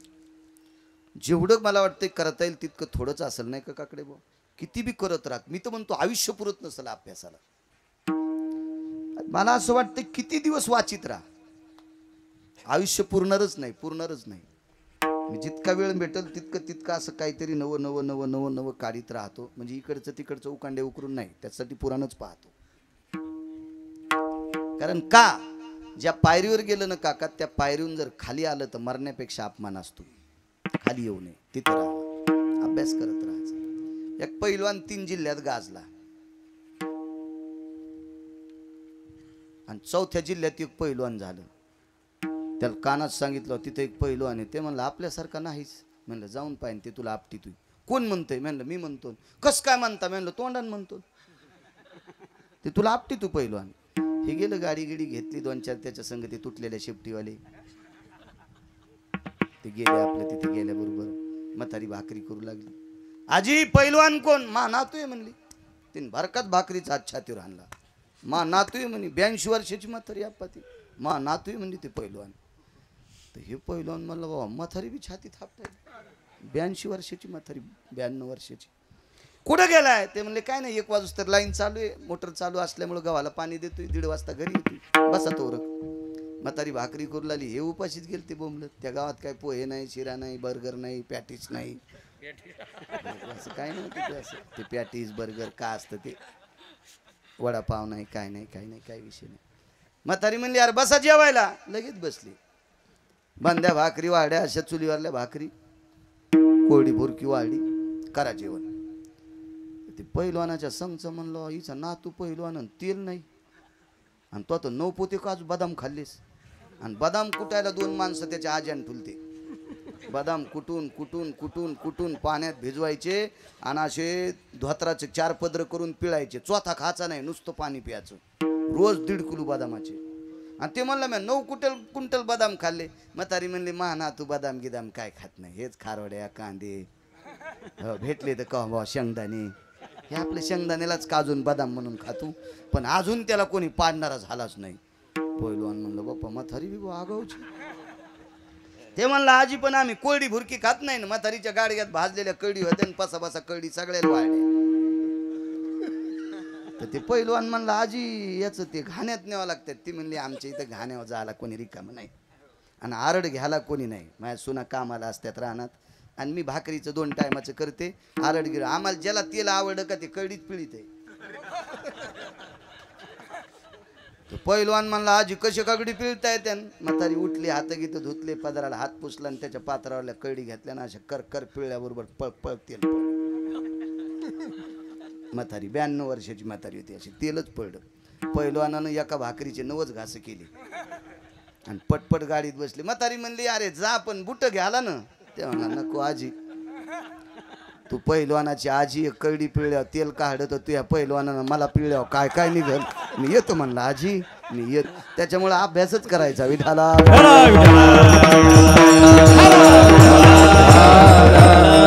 राजकारणात बी असतो कवा काय जन्माला येईल काय सांगताच येत नाही. चला काय सांगू लागलो. एका शिवजीची स्थापना करायची. महाराज विद्वानाची गरज असते. प्राण प्रतिष्ठा करण्यासाठी किती भूदेव अधिकारी असावा. त्याला मंत्र कोणते असले पाहिजे. मूर्त कुठला असला पाहिजे. अग्नी कोणाच्या नावानं खाली. तंडील कसं करायचं आहे शास्त्र शुद्ध असतं ते. रामायणामध्ये अत्यंत वयस्कर जामवंत होते.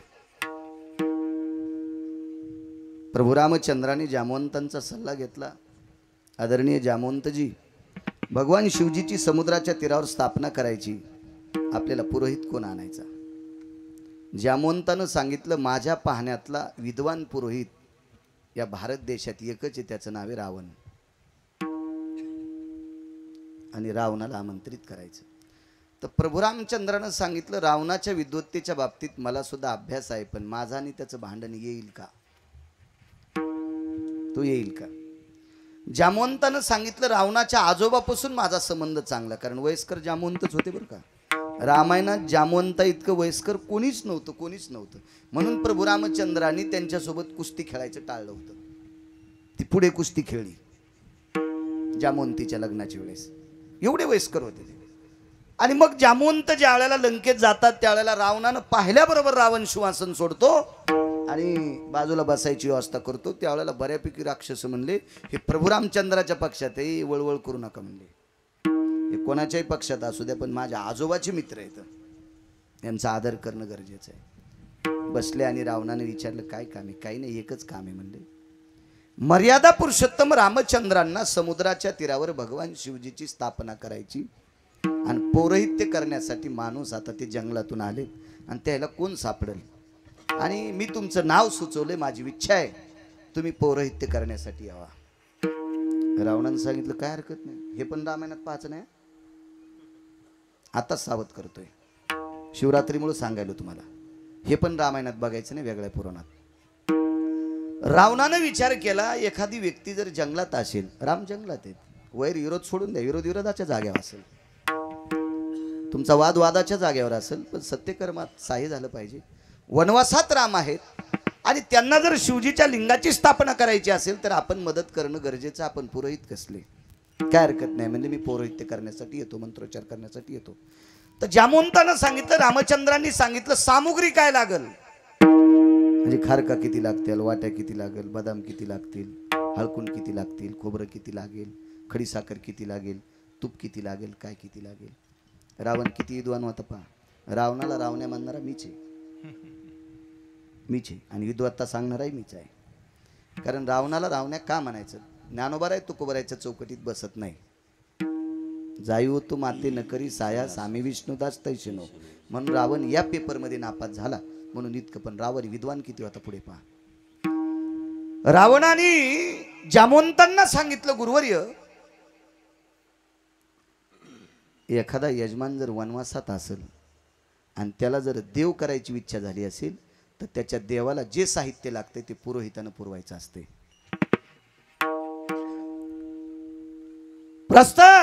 जी प्रधान प्राण प्रतिष्ठेची सामग्री तयार करा. घागरीच भरल्या तुपानं दह्यानं दुधानं लोण्यानं. यजमान कोणी माहिती काका रामचंद्र आहेत. पुरोहित रावण आहे. आणि बाजूला पूजा जर काढून टाकली तर दोघं कट्टर विरोधक आहेत. महाराज विरोध ब्रह्मदेवाला मोजताच येणार नाही. रणजित काका बायको चोरून नेणं साधा विरोध असेल का. नवल काय नवल असेल त्या विरोधात. हा एक बाजू अशी तुकारामजीचा आणि दुसरी बाजू जर विचार केला तर यजमान जगाचा बाप आहे आणि पौरोहित्यासाठी रावण आहे. सामुग्री तयार. महाराज काय आनंद वाटला असेल. जामवंताला जाऊन सांगितलं प्रभू काम साधलं बरं का. पौरोहित्य करण्यासाठी रावण येत आहे. रावणाने एक विमान पाठवलं अशोक वाटिकेत. रिकाम विमान. त्या विमानामध्ये 6 पत्न्या पाठील्या स्वतःच्या, बायका 80,000 होत्या, मंदोदरी नाही. 6 पत्न्या पाठील्या आणि स्वतः रावण दुसऱ्या विमानात. आणि सीतेला सांगितलं, सीते तुझ्या मालकाला समुद्राच्या तीरावर प्राणप्रतिष्ठा शिवजीची करायची आणि बायको जिवंत असताना पूजाला एकट्याला बसता येत नाही. सोपनराव काय हुशार असन रावण पहा. बायको जिवंत असताना पूजेला एकट्याला बसता येत नाही, बायको गेल्यावर बसता येतं किंवा सुपारी कमराला खोसून बसायची पद्धत होती पूर्वीच्या काळात. मग रामप्रभूला पूजेला बसायचे आणि तू वनवासात आहे, प्राणप्रतिष्ठेची पूजा कशी करता येईल? भगवान शिवजीची स्थापना आहे, पूजा कशी करता येईल? कोण सांगायला माहिती? रावण. म्हणून तू माझी बंदिस्त आहेस, आदेश माझा आहे. माझ्या 6 पत्न्या विमानात आहेत, या विमानात तू बस, पूजा होईपर्यंत तिथपर्यंत चाल, पूजा झाली की तुला पुन्हा इथं आणून ठेवी. महाराज काय काय विद्वत्ता असेल ती, काय प्रचंड व्याप असेल रामेश्वर महाराज. त्या विमानामध्ये सीतेला बसवलं, विमान बाजूला अधिष्ठित केलं, रावणानं पूजा वगैरे सगळी मांडली आणि पाट 2 टाकले बसायला. भाऊ पाट 2, एका पाटावर प्रभू रामचंद्र आहेत. आता वामांगी रखुमाई, पूजेचे 2 प्रभेद आहेत बरं का. कधी कधी बायको उजवीकून घ्यावं लागती आणि कधी कधी डावीकून घ्यावं लागती. वारकरी संप्रदायाशी संलग्न असणाऱ्या लोकांनी कधी पत्नी डावीकून ठेवायची, हा आत्ताचा काळ. आणि पूर्वीच्या काळात उजवीकून होत होती. काही काही माणसं तिथं पण अरे तुला कळतं का इकून? अरे तसं नसतं सुमळ्या, त्याला पण शास्त्र आधार आहे ना. बजबज नकून करी जाऊ, तुला वाचिलं नाही का इन कुठं तू वाजी तू. ज्यानं काही वाचिलं नाही का ती माणसं जास्त बडबड करणार. ती मसन वाटत पण इकून लाकूडला ते कार, अरे ते खाली घाल ना, हे माना खाली घाल. असं वाटतंय मड लांब ठोन यालाच फुकाव, मड नंतर फुकू 2-3 दिवसाला, पहिलं याला फुकलं पाहिजे. इतकी माणसं तिथं पण बडबड करणारी असतील. यायला सरण शहाणे म्हणते. देवान त्याला ते सरणाचा शान पडते, कुठं काय बजबज करतील काय मिळच नाही. प्रभू रामचंद्राने रावणाकडे असं बघितलं. अरे देवही त्याचा देवपणा विसरला होता ना, तितक्या वेळापुरता तोही त्याचा विरोध विसरला. आणि महाराज देव जरी असेल तो पौरोहित्य करणाऱ्याला नमस्कार करावा. आज रावण ब्राह्मण आहे, प्रणाम केला. भूदेव 2 पाट कोणाकरता बसायला टाकले? रावणानं सांगितलं, यजमान तुमच्या लक्षात असावा, पत्नी जिवंत असताना पूजेला एकट्याला बसता येत नाही, हे तुम्हाला कळावा. तुम्ही जगाचे बाप आहात, तुम्ही विश्वाचे मालक आहात, तुम्ही मर्यादा पुरुषोत्तम रामचंद्र आहात. हे 2 पाट कोणाला टाकले हे तुम्ही मला विचारावं. काय वाटलं असेल रामचंद्रांना ऐकायला? महाराज हे सगळं कळत होतं, पण बायको तुझ्या ताब्यात आहे ना, असं मनातली मनात नाही म्हणले. आणि चुटकी वाजल्यावर प्रस्त घेऊन या यजमानाची धर्मपत्नी. आणि त्या पाटावर सीतेला बसवलं, सीतेला बसलं, पूजा आटोपली. आणि शेवटचा जो आपण ज्याला पूर्णाहुती म्हणतात, या पूर्णाहुतीचा नारळ रामचंद्रांच्या हातात, सीतेच्या हातात आहे. त्याला छिद्र पाडलेलं आहे, त्याच्यात तूप भरलेलं आहे, साखर भरलेली, गुळ भरलेला आहे. आणि पूर्णाहुतीचा नारळ पडल्याबरोबर जाज्वल्य रामेश्वराचं अधिष्ठान प्रज्वलित झालं. नमः पार्वते पते हर हर हर हर हर महादेव. त्या रामेश्वराची स्थापना, त्याचे मंत्र म्हणण्यासाठी रावण आहे. एक पुढचा थोडासा मुद्दा आहे का? भगवान प्रभू रामचंद्रांनी दोन्ही हात छातीवर जोडले आणि एकच सांगितलं, मी वनवासात आहे, प्रदक्षिणा काय देऊ, काय दक्षिणा देऊ, काय दक्षिणा देऊ. डोळ्याच्या कडा ओल्या झालत्या. भूदेव महाराज मी वनवासात आहे, आपल्याला दक्षिणा काय देऊ. भगवान प्रभू रामचंद्राच्या डोळ्यावर आलेले अश्रू पुसण्यासाठी रुमाल सुद्धा नव्हता, वल्कल्य होती, वल्कल्य. रावणानं भरजरी उपरनं फेकलं, यजमान डोळे पुसा. वनवासाला मागणारा मी ब्राह्मण आहे का? वनवासाला मागणारा मी ब्राह्मण आहे का? आणि काळजी करू नका यजमान, विश्वाचा बाप ज्याच्या पुढे आहे, लक्ष्मीचा पती ज्याच्या पुढे, ते तरी लोकायला कशाला हात पसरीन, ते तरी लोकायला कशाला हात पसरीन. शेतीला विमानात बसिलं, माफ कर बाई, तुला तुझ्या जागेवर नेऊन ठेवतो.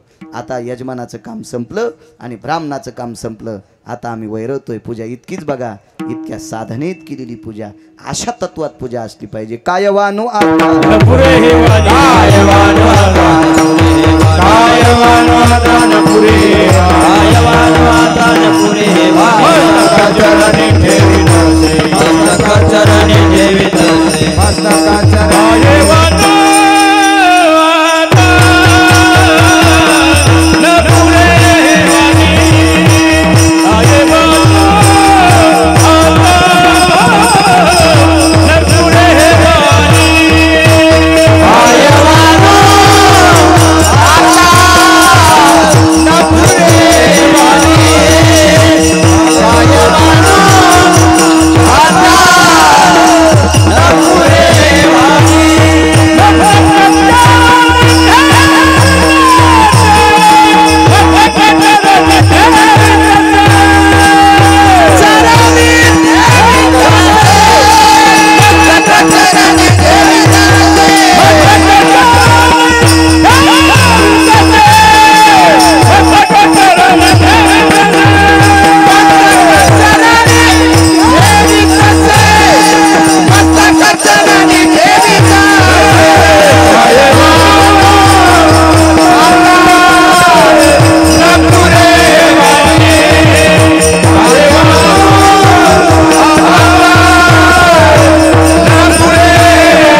ही त्या शिवरात्रीची जोपासना आहे. शिवरात्रीच्या दिवशी पाणी घालू लागले संध्याकाळी लोक महादेवाला, आणि एक लावरं चित्र सशी धरण्यासाठी वाघूर घेऊन आलत. काय त्या दिवशी त्याला शिकार सापडली एका ठिकाणी असं म्हणते. आता घरी जाण्यासाठी अंधार झाला, ती शिकार भाजली, तिथंच खाल्ली, काही बांधून गठुडं तसंच मासाचं ठुलं. पण याच्याकडे गाडगच नव्हतं.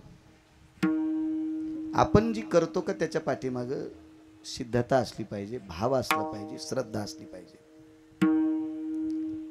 आपण काय असतं माहितीये का, आपला अवडंबर जास्त असते, आपला देखावा जास्त असतो. लोकांनी आपल्याला चांगलं म्हणावं हा भाव असतो. तुम्हाला एक सांगू का, देवाला गोष्ट आवडली की सगळ्या गोष्टीत तो तुमच्या चौकोनात बसवितो आणि त्याचं तो भलं करत असतो. आपला पुरुषार्थ उदयाला येण्यासाठी आपला भाव तितका गोड पाहिजे, देखावा नाही, देखावा नाही. त्याने विचार केला, काका ही सगळी लोक पाणी घालतात, आपल्याकडे तर तांब्या नाही, गिलास नाही, डबकं नाही, टंबरेल नाही, काहीच नाही. त्याच्या पायात 2 बुट होते. हे लोक जिथून पाणी भरू लागले का तिथं तो गेला, त्यानं बुट विसळले आणि दोन्ही बुट पाण्यात घातले. पण एका बुटाला काटा टोचल्यामुळे त्याच्यातलं पाणी गळू लागले. ते म्हणलं हे आपल्या कामाचं नाही, दिलं बुटाड फेकून. आणि ज्या बुटाला छिद्र नव्हतं त्याच्यात पाणी घेतलं. आता बऱ्यापैकी लोकांची गर्दी कमी झाली आणि ते बूट त्याच्याच अंगावरच्या कपड्यानं आधार धरीत धरीत धरीत आतमध्ये गेला आणि शिवजीच्या अंगावर पाणी टाकलं. त्यालागी विमान पाठविले. बिल्वमंगळ म्हणायचं त्याला. त्यालागी विमान पाठविले. मला श्रुती नावाच्या व्यक्तीनं प्रश्न केला, एवढ्या मोठ्या बायका इतक्या बेजार आहेत, यानं एक एक पोत बेल आणलाय, काही न धोत्र्याची फुलं आणले, कोणी कशाची फुलं आणले, कोणी काय आणले, कोणी किती आणले, काय. मग ह्या बायका किती बेजार येतात. आणि मांस खाणाऱ्या ज्यानं बुटानं पाणी घातलं त्याला विमान. शिवजीने सांगितलं हे सगळे काहीतरी बाजार घेऊन आलेले आहेत. कोणी म्हणतं मा तू पहिली 3 वर्षे हे तो पास कवा होईल, कोणी म्हणले आमचं पोरग कवा पास होईल, कोणी म्हणलं आमचं म्हातारं 24 तास 4 कटे वडीत आहे, त्याच्यातले 2 कट्यावर कवा येईल, बिड्या कवा सुटत्याल, काही ना काही एक घरानं घेऊन आलेत. या हे शिकारी माणूस आहे, त्याच्याकडं काहीच नाही, पण त्याचं कवडीचं घराणं नाही, ते फक्त मला पाणी घालायलाच आलं. हा त्याचा भाव होता, हा त्याचा भाव. त्या लागी विमान पाठविले. आपला भाव तितका लागेल ना. आपण नको त्या ठिकाणी. एक जण महाराजाच्या पाया पडायला बाई गेली आणि ती म्हणली, महाराज 3 वर्ष झालं पहिल्याच वर्गात पोरग आहे, याचं भलं व्हा. महाराज म्हणले 3 वर्ष झालं पहिल्या वर्गात म्हणजे याचं मेमरी कार्ड. ती म्हणली सगळंच उगाळलेलं आहे. नाही काही पण लिहता वाचण्यापुरतं ऊसाचं ट्रॅक्टर गेल्यावर याला हिसाबाची पावती घेऊ ती आणता यावा. इतकं दूध गिदी इकायला गेलं तर त्याला हिसाब काढवा. फॅक्टरीवर गेल्यावर इतकं त्याला याला करा. म्हणजे बाई कळण्याचा काही विषय नाही, पण 20 वर्ष झालं माझ्याच पोराला गोळ्या चालू आहेत. मग ज्या महाराजाच्या पोराला 20 वर्ष झालं गोळ्या चालू आहेत ते महाराज तुमच्या पोराचं कसं धड करीन. कुठं नका ना आपटी जाऊ डोके, कुठं बी नका, कुठं नका. महाराज देव सुद्धा शोधत असताना तसे शोधले पाहिजे. महाराज भगवानजी अधिकारी शिवजी आहेत, पण तिथं त्यांची साधना, तिथं उपासना, तिथं भाव, आपलं भलं होत असतं ना. पण ते भलं करण्यासाठी शिवजीकडे एकटं जाल जमत नाही. महाराज शिवजी आणि पंढरीपुरातले मालक तसे भेटत नाही. त्याच्यासाठी तसा साधू लागेल, तसा संत लागेल. हरिप्राप्ती शिवपाय धरावे संताचे ते पाय. एक 5 मिनिटात मुद्दा सांगतो आणि पूर्णविराम करतो. शिवजी कासार नावाचा संत होऊन गेले. मी परवाला प्रगट दिनात तुम्हाला चिंतन शिवला बऱ्यापैकी काही मंडळी आली ती लक्ष्मी भाऊ तुम्ही प्रभू तात्या आधी करून होते. शिवजी कासार नावाचा एक संत आहे. समाजानं कासार आहे. पवित्र स्त्रीचा हात धरायची ताकद कोणात आहे का? काय कोणाची माय होईल. पण कासाराला बांगड्या भरत असताना दोन्ही हातानं स्त्रीचा हात धरावा लागतो. चुकीचं मार्गाने बोलले का मंत्र्याचं पद एका रात्यात गेलं तर नाही का? आपण तुमच्या परतूरलाच झालती का? जालन्याला सभा झालती ती. हो, एका रात्यात संध्याकाळच्याला पार्टीनं पदच काढून घेतलं त्या मंत्र्याचं. तुम्ही घरी गेल्यावर पहा. मी तितकं सांगायला गुतं थोडं घेतलंय. ते काय गरज आहे आपल्याला ते काढवा विचारणं इचकेण्यासाठी, पण ऐकलेलं सांगतो. शिवजी कासार नावाचा एक वारकरी, पण जिजा तो वारकरी तुकोबरायच्या कीर्तनातली पहिली चाल म्हणायचा.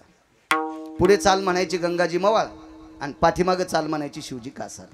पुण्यवान किती असतील कल्पना करा. ज्या शिवजींना तुकोबरायच्या कीर्तनातली चाल म्हणायला भेटती ते शिवजी किती पुण्यवान असतील. कधी कधी तुम्हाला सुद्धा लाज वाटत असेल शिवाजी बुवा. तुम्हाला एखाद्या वेळेस आता नाईलाजानं साथ आशेची करावं लागते की त्याचे गाणेच म्हणते तरी तुम्हाला साथ करावं लागते. हे तुमचंही थोडंसं पाप बरं का, राग येऊ देऊ नका. मला 4-2 ठिकाणी ऐकायला भेटलं, असं वाटत होतं बापरे उठावा तर संप्रदायाचा नियम मोडतो आणि ऐकावा तर कोण्याच चौकटीत बसत नाही. आपलंही पाप समजायचं रामेश्वर बुवा. माऊली तुकोबरायच्या कीर्तनात पकवाद वाजवायला सोनबा ठाकूर होते. महाराज किती पुण्यवान पकवादे असेल की ज्याला तुकोबरायच्या कीर्तनात साथ करायला भेटते. आपण अभ्यासू किती आहेत त्याच्यापेक्षा आपल्याला अभ्यास कोणापुढं मांडायला भेटायला हा महत्त्वाचा विषय आहे. याचं पुण्य असते. आपण साथ कोणाला करतो हा महत्त्वाचा भाग आहे. आजही परमार्थामध्ये आयुष्य घातलेली लोक आहेत. वयाची 75 संपली तरी पांडुरंगभाऊ घुलेंना आपण दिंडीत पाहतो.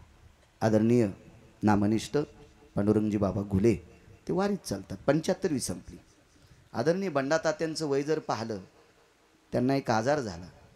जरी चालता येत नसेल तरी सकाळच्या काकड्याला हजर, फडावरल्या कीर्तनाला हजर. मला साधना आहे लोकांची, साधना आहे. आज एवढी मोठी साधनेतली लोक आहेत. या लोकांमुळे परमार्थ जिवंत आहे. या मधल्या टपराच्या गाडीत बसणाऱ्या आमच्यासारख्या येडपटाईमुळे परमार्थ नाही. परमार्थ निष्ठेनं करणाऱ्या लोकांमुळे जिवंत आहे आणि तेच जिवंत ठेवू शकते. हे काय नसते. हे बुटकं भर पाणी घेऊन दुसऱ्याला आंघोळ घालायला गेला आणि त्यानं तोंडच धुतलं नाही. पुढचा म्हणला तो दात घासले का नाही, मग माझ्या आंघोळीची कशाला काळजी करायला. हे बुटकं भर पाणी घेऊन फिरणाऱ्यांचा जास्त सुळसुळाट झाला. त्याच्यात मी पण असेल. मी काय फार शहाणा आहे असं समजत नाही. तुमच्यामुळे बरा दिसतो.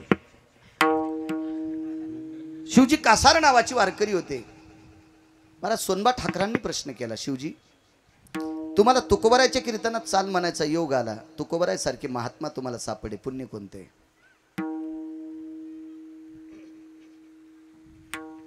इथं बसलेल्या सत्पुरुषांना आणि मावल्यांना सांगतोय, फार मोठी साधना करायची गरज नाही. आपण नियम पाळणं हा सर्वात मोठा पुरुषार्थ आहे. ज्या मायबापानं सासू सासऱ्यानं संपत्ती कमवली त्या सासू सासऱ्यांचा आदर करणं, लाखो दुधाच्या घागरी महादेवाच्या पिंडीवर घातल्याचं पुण्य तुम्हाला प्राप्त होईल. त्या सासू सासऱ्याची संपत्ती, सोपानराव आनंद वाटला तुमच्या बाबाला तुम्ही फोटो काढताना बोलिलं, याच्यात तुमचा पुरुषार्थ आहे. तुम्ही मोठे झाला असताना फॅक्टरी टाकली असेल, तुमचं घर पाहिलं मी, रावणाला लाजवील असं घर आहे. मी गेलतो आपा त्यांच्याकडे, छान छान छान अस्तित्व तुमचं कुटुंबातलं चांगलं आहे. पण आजच्या प्रसंगात तुमच्या बाबाला तिथेही बोलवलं इथेही बोलवलं याच्यात आनंद आहे. हा तुम्ही नसतं बोलवलं ना तर वर्णन केलं असतं तुमचं पाकिटापुरतं, पण तिकडे गेल्यावर तुम्हाला सोपानराव म्हणलं नसतं. त्यालाच गिरगावकर म्हणते विठाला विठाला.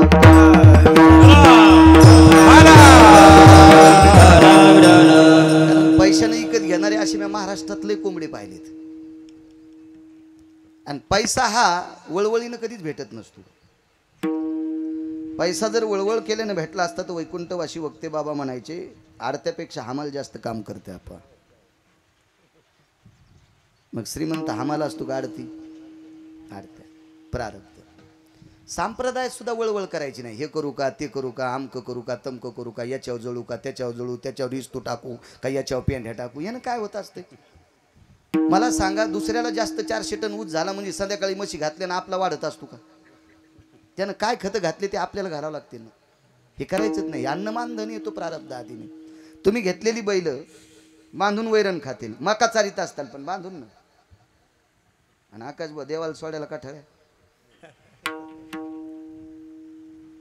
रामेश्वर कोणाची मका खातो का नाही?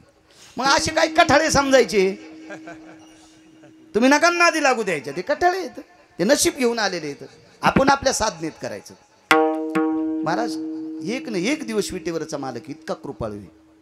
तुमच्या सात्विकपणाची दखल घेऊन तुमच्यामध्ये प्रसन्नतेची लहर पाडायची ताकद त्याच्यात आहे. चुका नाही करायच्या. चुकीनं काय माती भेटत नाही. काय माती भेटत नाही. तुम्हाला वाटतं का रात्री एका रात्री शिवरात्रीचं पारायण केल्याने तुमचा उद्धार होईल? तुमचा उद्धार त्याच दिवशी होईल. तुमच्या सासूला दात नसतील तिने शिवरात्र धरली असेल तर तिला नरम उसळ करून देणं याच्यातच तुम्हाला शिवजीचं पारायण करण्यात येईल. सासूला कोपर खिळे हाणायली दाताड नाही तर धरली बसली तू वाचित. कशाला वाचायली मंजुळा? कशाला करायली आगावपणा? काही नाही. काही तुला कवडीचा पुण्य नाही त्याच्यात. कवडीचं नाही. जैन संपत्ती कमवली त्याची हिसकून घ्यायची आणि त्याला कवडी मोल किंमत द्यायची नाही. सगळ्या अंगाला शिवलीला ग्रंथ बांधला तरी काही फायदा नाही. काही फायदा नाही. आपल्या घरातली सूत्र ज्याला कळतात का त्याला खरा परमार्थ म्हणतात. बघा आपल्यातला पुरुषार्थ. महाराज ज्ञानेश्वरी किती पाठ आहे, गाथा किती पाठ आहे, स्वराचं ज्ञान किती आहे, बोल किती पाठ आहेत, कीर्तन करून श्लोक किती सांगतो, वया किती सांगतो, पाठांतर किती आहे, पुराण किती सांगतो, त्याच्यापेक्षा आचरणात किती वागतो हा महत्त्वातला पुरुषार्थ आहे. त्याच्यासारखा पुरुषार्थ दुसरा कुठला नाही. हीच खरी शिवरात्रीतली खरी शिवमुठ भगवान शिवशंकराला असेल. शिवजी कासारांना प्रश्न केला, शिवजी तुम्हाला तुकोबारायसारखा महात्मा सापडा, पुण्य कोणते? एकच पुण्य होतं. बापानं बांगड्या धरायचा धंदा केला, मी तेच केला. पण माझ्या वडिलांनी कानात मंत्र सांगितला, माझ्यापेक्षा वयानं मोठी स्त्री असेल तिच्या हाताला हात लावत असताना तिला माय म्हणायचो, बरोबरीच्या वयाची असेल तिला बहीण म्हणायचो, आणि माझ्यापेक्षा कमी वयाची असेल तिला लेक समजून तिच्या हाताला हात लावून बांगड्या भरायच्या. हा पुरुषार्थ माझ्या पाठीमागे पडला आणि तुकोबारायसारखा महात्मा सापडला. तुकोबारायचं कीर्तन ऐकायचा योग शिवजी कासाराला त्या दिवशी खाली बसायची योग आला. टाळ का नसेल, टाळ का घेतला नसेल, उभे का राहिले नसतील त्याचा सिद्धांत आपल्याला सापडा नाही. पुरावा सापड्यावर तुम्हाला सांगेल. पण मला वाटतं शिवजी कासाराचा टाळ घेण्याची कोणाची मायवी आली, कोणाची हिंमत असेल. पण तो अधिकारी व्यक्ती आला असेल त्या दिवशी. शिवजी कासारांचा टाळ त्यांच्या गळ्यात होता, टाळ मोजकी होती. शिवजी कासार खाली बसलेले आहेत. आणि शिवजी कासार ज्या दिवशी खाली बसले, महाराज आपण जो परमार्थ करतो का हा फलद्रूप परमार्थ असावा तर विटेवरचा मालक आणि काशीतला मालक आपल्याला पावडत असतो. देखावेला नाही. तुम्ही किती देखावे करा, किती देखावे करा, किती देखावे करा. मालकाला उपाशी ठेवून जर पांडुरंगाला मंजुळा वाहत असेल, मालकाला उपास उठून जर शिवजीला पाणी घालीत असेल, त्याला सर्दी होईल बाई तुझ्या पाणी घातल्यानं, तुझा उद्धार नाही. तू नवऱ्याला उपाशी ठेवून गेलीच. कारण काम करत असताना तत्व असलं पाहिजे. आम्ही संसारातली माणसं आहेत ना. आपण संसारातल्या माणसांना संसारातल्या जे नियम येतं ते पाळून परमार्थ केला तरी पोषक असतो. नातू शाळेत चाललाय, त्याची आई स्वयंपाक करायली. नातू शाळेत चालला, त्याची आई चपाती लाटायली, भाकरी करीत असेल, काय उपमा देत असेल, काहीतरी शिरा देत असेल, त्याला डब्याला द्यायचा. तर तितक्या वेळात आजीनं त्याचं दप्तर हुडकून द्यायचं, त्याचे सॉक्स द्यायचे, त्याच्या बुटाची दोरी पडली असेल ती द्यायचं, पेन्सिल कुठं खोलरबल पडलं असेल ते देऊन त्याची पिशवी भरून सोपनराव आजीनं मदत करायचं. पण माय त्याची स्वयंपाक करायली, पोरग दप्तर हुडकायला आणि आजी तुळशीला येडे घालायली. आणि नेमकी त्याचा घटक चाचणीचा पेपर, त्याचं पेन्सिल आणि खोलरबल घरीच विसरलं. पोरग घरी आलं ना आजी म्हणली काय झालं बाळ्या काय नाही माझं पेन्सिल आणि ती घरीच विसरली होती पेपर कोराच गेला तितक्यात मी भेटलो काय करावं महाराज माझ्या नातवाचं कसं होईल म्हणलं काय नाही मोठं झाल्यावर तुझ्या अंगावर ट्रॅक्टर घालणार आहे कसं होईल तुझ्या नातवाचं चांगलं होणार आहे तुला फक्त ट्रॅक्टर खाली दाबणार आहे काय झालं महाराज म्हणलं बाई त्याचा पेपर कोरा गेलाय त्याची पेन्सिल करू लागली ना स्वयंपाक तिला कळत नाही का म्हणलं तुम्ही काय करू लागले मी तुळशी लिडे घालू लागले म्हणलं 56 हरिपाठ वाच पण ना तू शाळेत गेल्या वाच ना त्याच्या शाळेत जायच्या टायमाला तू तुळशीला येडे घालणं म्हणजे लय मोठं आहे का मळणीचा बायला तर तू यात काय फरक आहे फक्त त्याला गाठलंय म्हणून मळणीला चालला आणि तुझ्या गळ्यात कासरा नसताना तू चाललीस इतकाच फरक आहे मला सांगा अशा वाटुळीनं किती जरी महादेवाला पाणी घातलं ह्यात सगळ्या म्हणत्यात बाळू महाराज लय चरचरे आणि मी खरंच चरचरे ना पण चुकीची चरचरी नसती वागतोय तत्वात जिजा आणि बोलतोय कडक वागणंही चोंभाळे नाही आणि बोलणंही नसन पटत काही लोकांना देव पटत नव्हता तर बाळू पटन हे कशा लक्षात घेता येरवी दिठीवे धिली कवळे ते चांदनिया ते म्हणे पिवळे ते माझ्या स्वरूपी निर्मळे देखती दोष भगवान सांगतात अर्जुना कावीळ झालेल्या माणसाच्या डोळे पिवळे होत असतात जिजा आणि ज्याच्या डोळ्याला पिवळा पडदा येतो त्याला चांदण्या पिवळ्या वाटतात वस्तुस्थिती चांदण्या पिवळ्या नसतात मग चांदण्याला पिवळे म्हणणारे डोळ्याचा आजार आहे तै माझ्या स्वरूपी निर्मळे देखती दोष अर्जुना मला सुद्धा काही माणसं दोषी आता दुर्योधन देवाला चांगलं समजित असेल का काकडे भाऊ नाही मग देव वाईट होता का नाही मग देवालाही वाईट म्हणणारी जनता होती ना तसं बाळूलाही वाईट म्हणणारे आज नसतील का शोन शक्य विठाला विठाला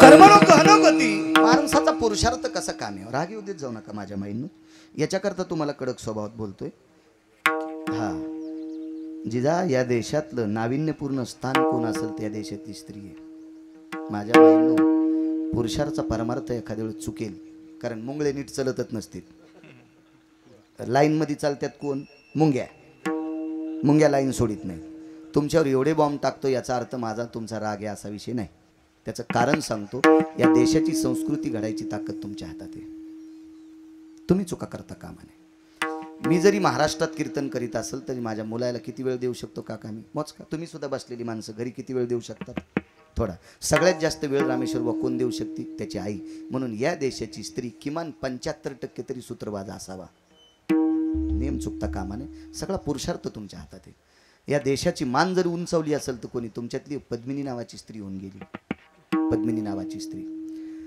अल्लाउद्दीन खिलजी नावाचा व्यक्ती ती इतकी सुंदर होती तिचं शरीर वाटवण्यासाठी आलता तिने नवऱ्याला सांगितलं मालक तुम्ही काळजी करू नका फक्त त्याला बैठकीत बोलत राहा तो काही धनासाठी आलेला नाही राज्यासाठी आला नाही माझ्या शरीराचे धिंगडे उडवण्यासाठी आलेला आहे आणि ती पाठीमागं गेली 2700 कर्मचारी बायका होत्या 2700 स्त्रिया होत्या तिच्या ताब्यात 2700 तिचं नाव होतं पद्मिनी सगळ्यांनी 5 मिनिटात एकत्रित केलं आणि सगळ्यांना सांगितलं आज राज्यावर बाजू तुम्ही वरी जाऊन बघा चौकड उघड्या तलवारी आहेत 1400 काहीतरी तलवारी उघड्या गडाच्या भोवताल होत्या त्या किल्ल्याच्या भोवताल आणि हा काही राज्य लुटण्यासाठी आलेला खिलजी नाही माझ्या शरीराचे चोजले लुटण्यासाठी आलेला आहे तर आता हा कुंड आहे त्या कुंडात मी सरपण टाकले त्या कुंडाला जोहार कुंड नाव पडलं कधी कधी मोबाईलवर बटन दाबान चांगलं ठीक आहे मला भारीचा मोबाईल नाही नसू द्या पण तुम्हाला आहेत ना तुमच्या नातवाला सांगा तुमच्या लेकीला सांगा मुलाला सांगा ते चरित्र काढायला लावा पद्मिनीचं चरित्र काढायला लावा लक्षात येईल आणि तिने सगळ्यांना सांगितलं की या शरीराला पवित्र शरीराला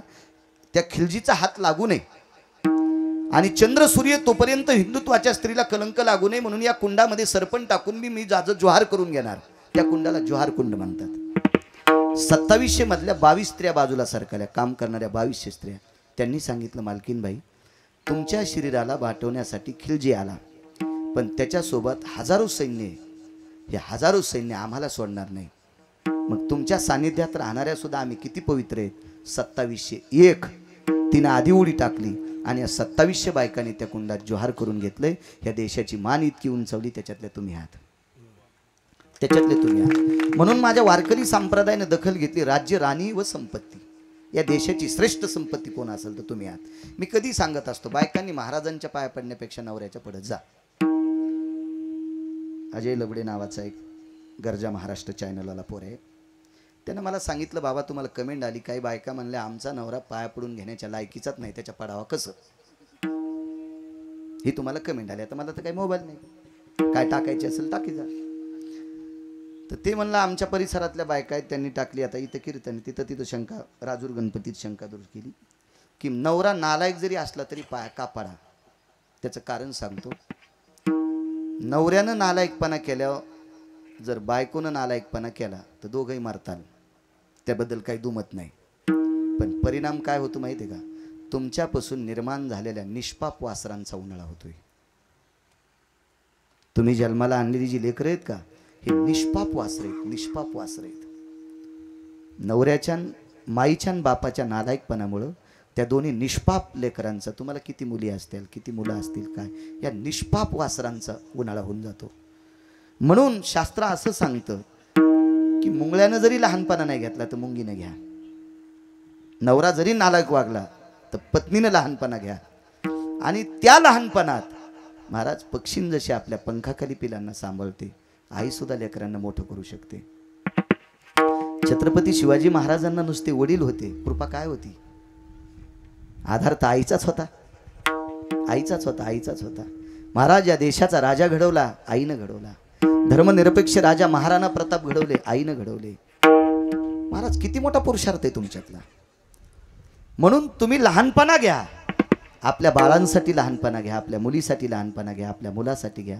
पडा पाय, एक ना एक दिवस त्याला लाज वाटेल. नाही वाटली तरी तुमच्या करुणपणाची लाज विटेवरच्या मालकाला वाटेल आणि तुमच्या लेकरांचा संसार बरा करीन. याच्याकरता लहानपणा घ्या म्हणतो मी. काय तुमच्यावर बॉम्ब टाकीत नाही, मी पुराण पाहून सांगतो. कारण बाईचा सर्वात मोठा देव आपला पती आहे, माणसाचा सर्वात मोठा देव आपले आई वडील आहेत. असो, त्या शिवजी कासारानं सांगितलं या महिलांचा हाताला स्पर्श करत असताना माय बहीण आणि लेक म्हणलो याचा पुरुषार्थ प्राप्त झाला. मला तुकोबारायसारखा महात्मा सापडला. कर्मनो गहनगोती त्याच कीर्तनात त्याच दिवशी शिवजी कासाराचा मुलगा मरण पावला. शिवजी कासाराच्या पत्नीने मुलगा खांद्यावर घेतला आणि तुकोबारायच्या कीर्तनात येऊन बसली. आपटीला नाही, हे चूक शब्द आहे बरं नाही, कारण ती एका वारकऱ्याची पत्नी होती, असं चूक करणार नाही. कधी कधी एक दोन कीर्तनकाराच्या मुखारविंदातून ऐकलं, तिला कोण्या बायकांनी लावून दिलं, तिनं पोरगं खांद्यावर घेतलं, तुकोबारायच्या कीर्तनात पोरगं आपटून दिलं. कशी आपटील महाराज? मेलेलं जरी असेल तरी पोरगं आहे, मेलेली जरी असेल. महाराज सात्विक माणसं गाई वासराची बैलाची सुद्धा अंत्यविधी चांगली करतो, घोड्याची सुद्धा आपण केली भाऊ, बैल सुद्धा, गाय सुद्धा. महाराज काही काही लोकांनी कुत्र्याच्या सुद्धा अंत्यविध्या चांगल्या केल्या, कारण जीवनभर त्या कुत्र्यानं वाडा सांभाळलाय. तर पोटच्या लेकराला काका ती आपटून कशी दिली? ती माय ना, माय ती. म्हणजे आमच्याही लोकांना भाना असल्यासारखं बोललं पाहिजे. परिणाम काय होतो माहिती आहे का? ठीक आहे तितकं बोलून जातो आपण, पण याचा परिणाम नंतर घडतो. मोटरसायकलचा ड्रायव्हर चुकला 2 मरतील, जीपचा चुकला 10 मरतील, एसटीचा चुकला 55 मरतील, रेल्वेचा चुकला 1000 मरतील, वक्ता चुकला कोटी मरतील. महाराज या जिजा अशा बायका आहेत, एखाद्या वेळेस नवऱ्याचं ऐकायचं नाही, पण आम्ही सांगितलं की ते ऐकत आहेत. मग आम्ही जर चुकीचं बोलून गेलो आणि ह्या जर ऐकत राहिल्या आणि परिणाम उद्या सुनानं केला, नातवानं केला, नातीनं केला, नातानं केला, तर याचे परिणाम उलट होत असतात आणि धर्म मातीत जात असतो. याचं पाप महाराज किती भोगल ते नंतर सोडून द्या, पण लोक किती वाम मार्गाला जातात हा महत्त्वाचा मुद्दा आहे ना.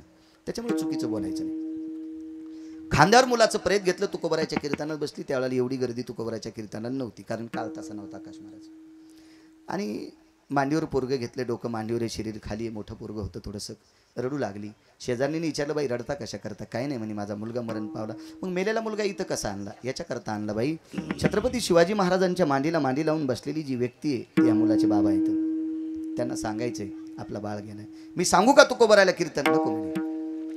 मी कीर्तन तुकोबारायची ऐकली, माझ्या मालकानं ऐकली, पण माझ्या मुलाला ऐकायला जिवंतपणे योग आला नाही. मेल्या का होत नाही त्याच्या अंगावर तुकोबारायची शब्द सुमनं पडतात, शब्दाची सुमनं पडतात. त्याच्यापेक्षा अजून काय निश्चित त्याला मोक्ष प्राप्त होईल.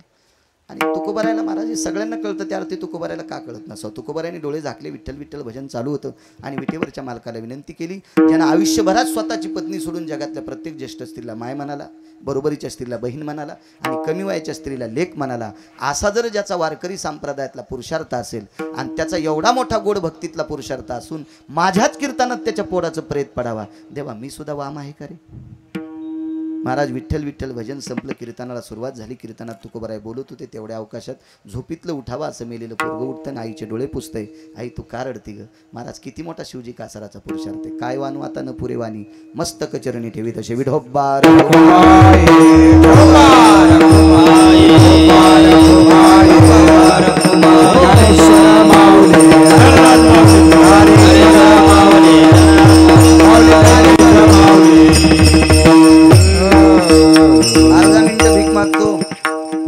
शिवाय. ओम नमः शिवाय.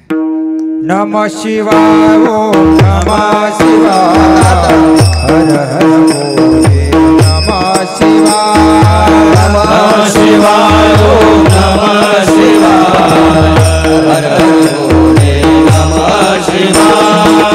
नमः शिवाय ओम नमः शिवाय हर हर बोले नमः शिवाय. नमः शिवाय ओम नमः शिवाय हर हर बोले नमः शिवाय.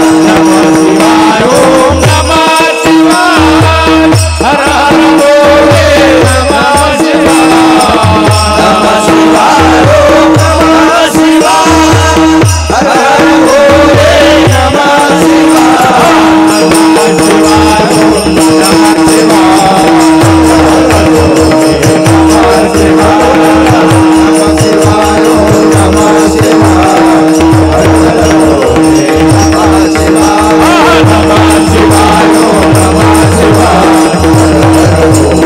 नमः शिवाय. नमः शिवाय ओम नमः शिवाय हर हर बोले नमः शिवाय. नमः शिवाय ओम नमः शिवाय हर हर बोले नमः शिवाय. नमः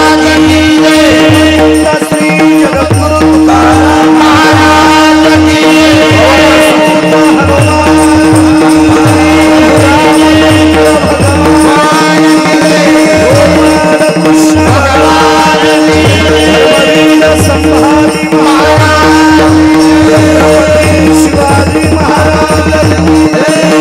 हर हर बोले नमः शिवाय.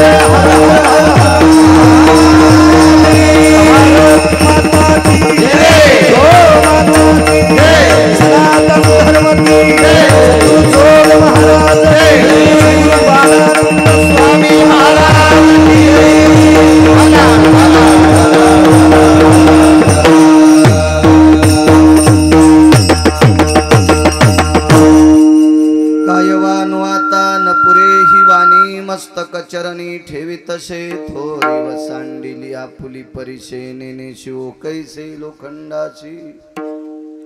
जगाच्या कल्याणा संताच्या विभूती देह कष्टविती परोपकारी.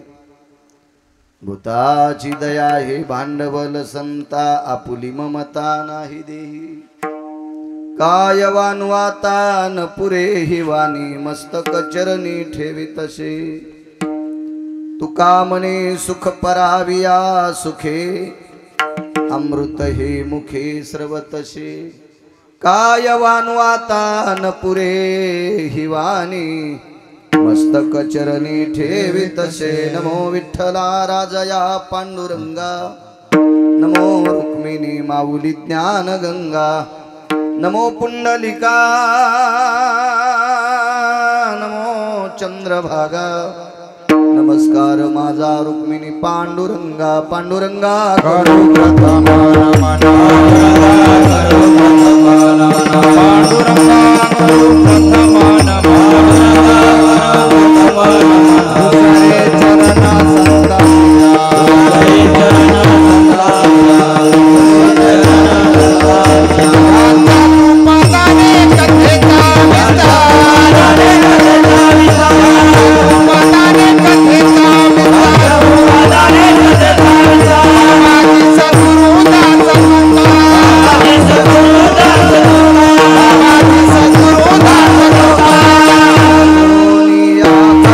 चरण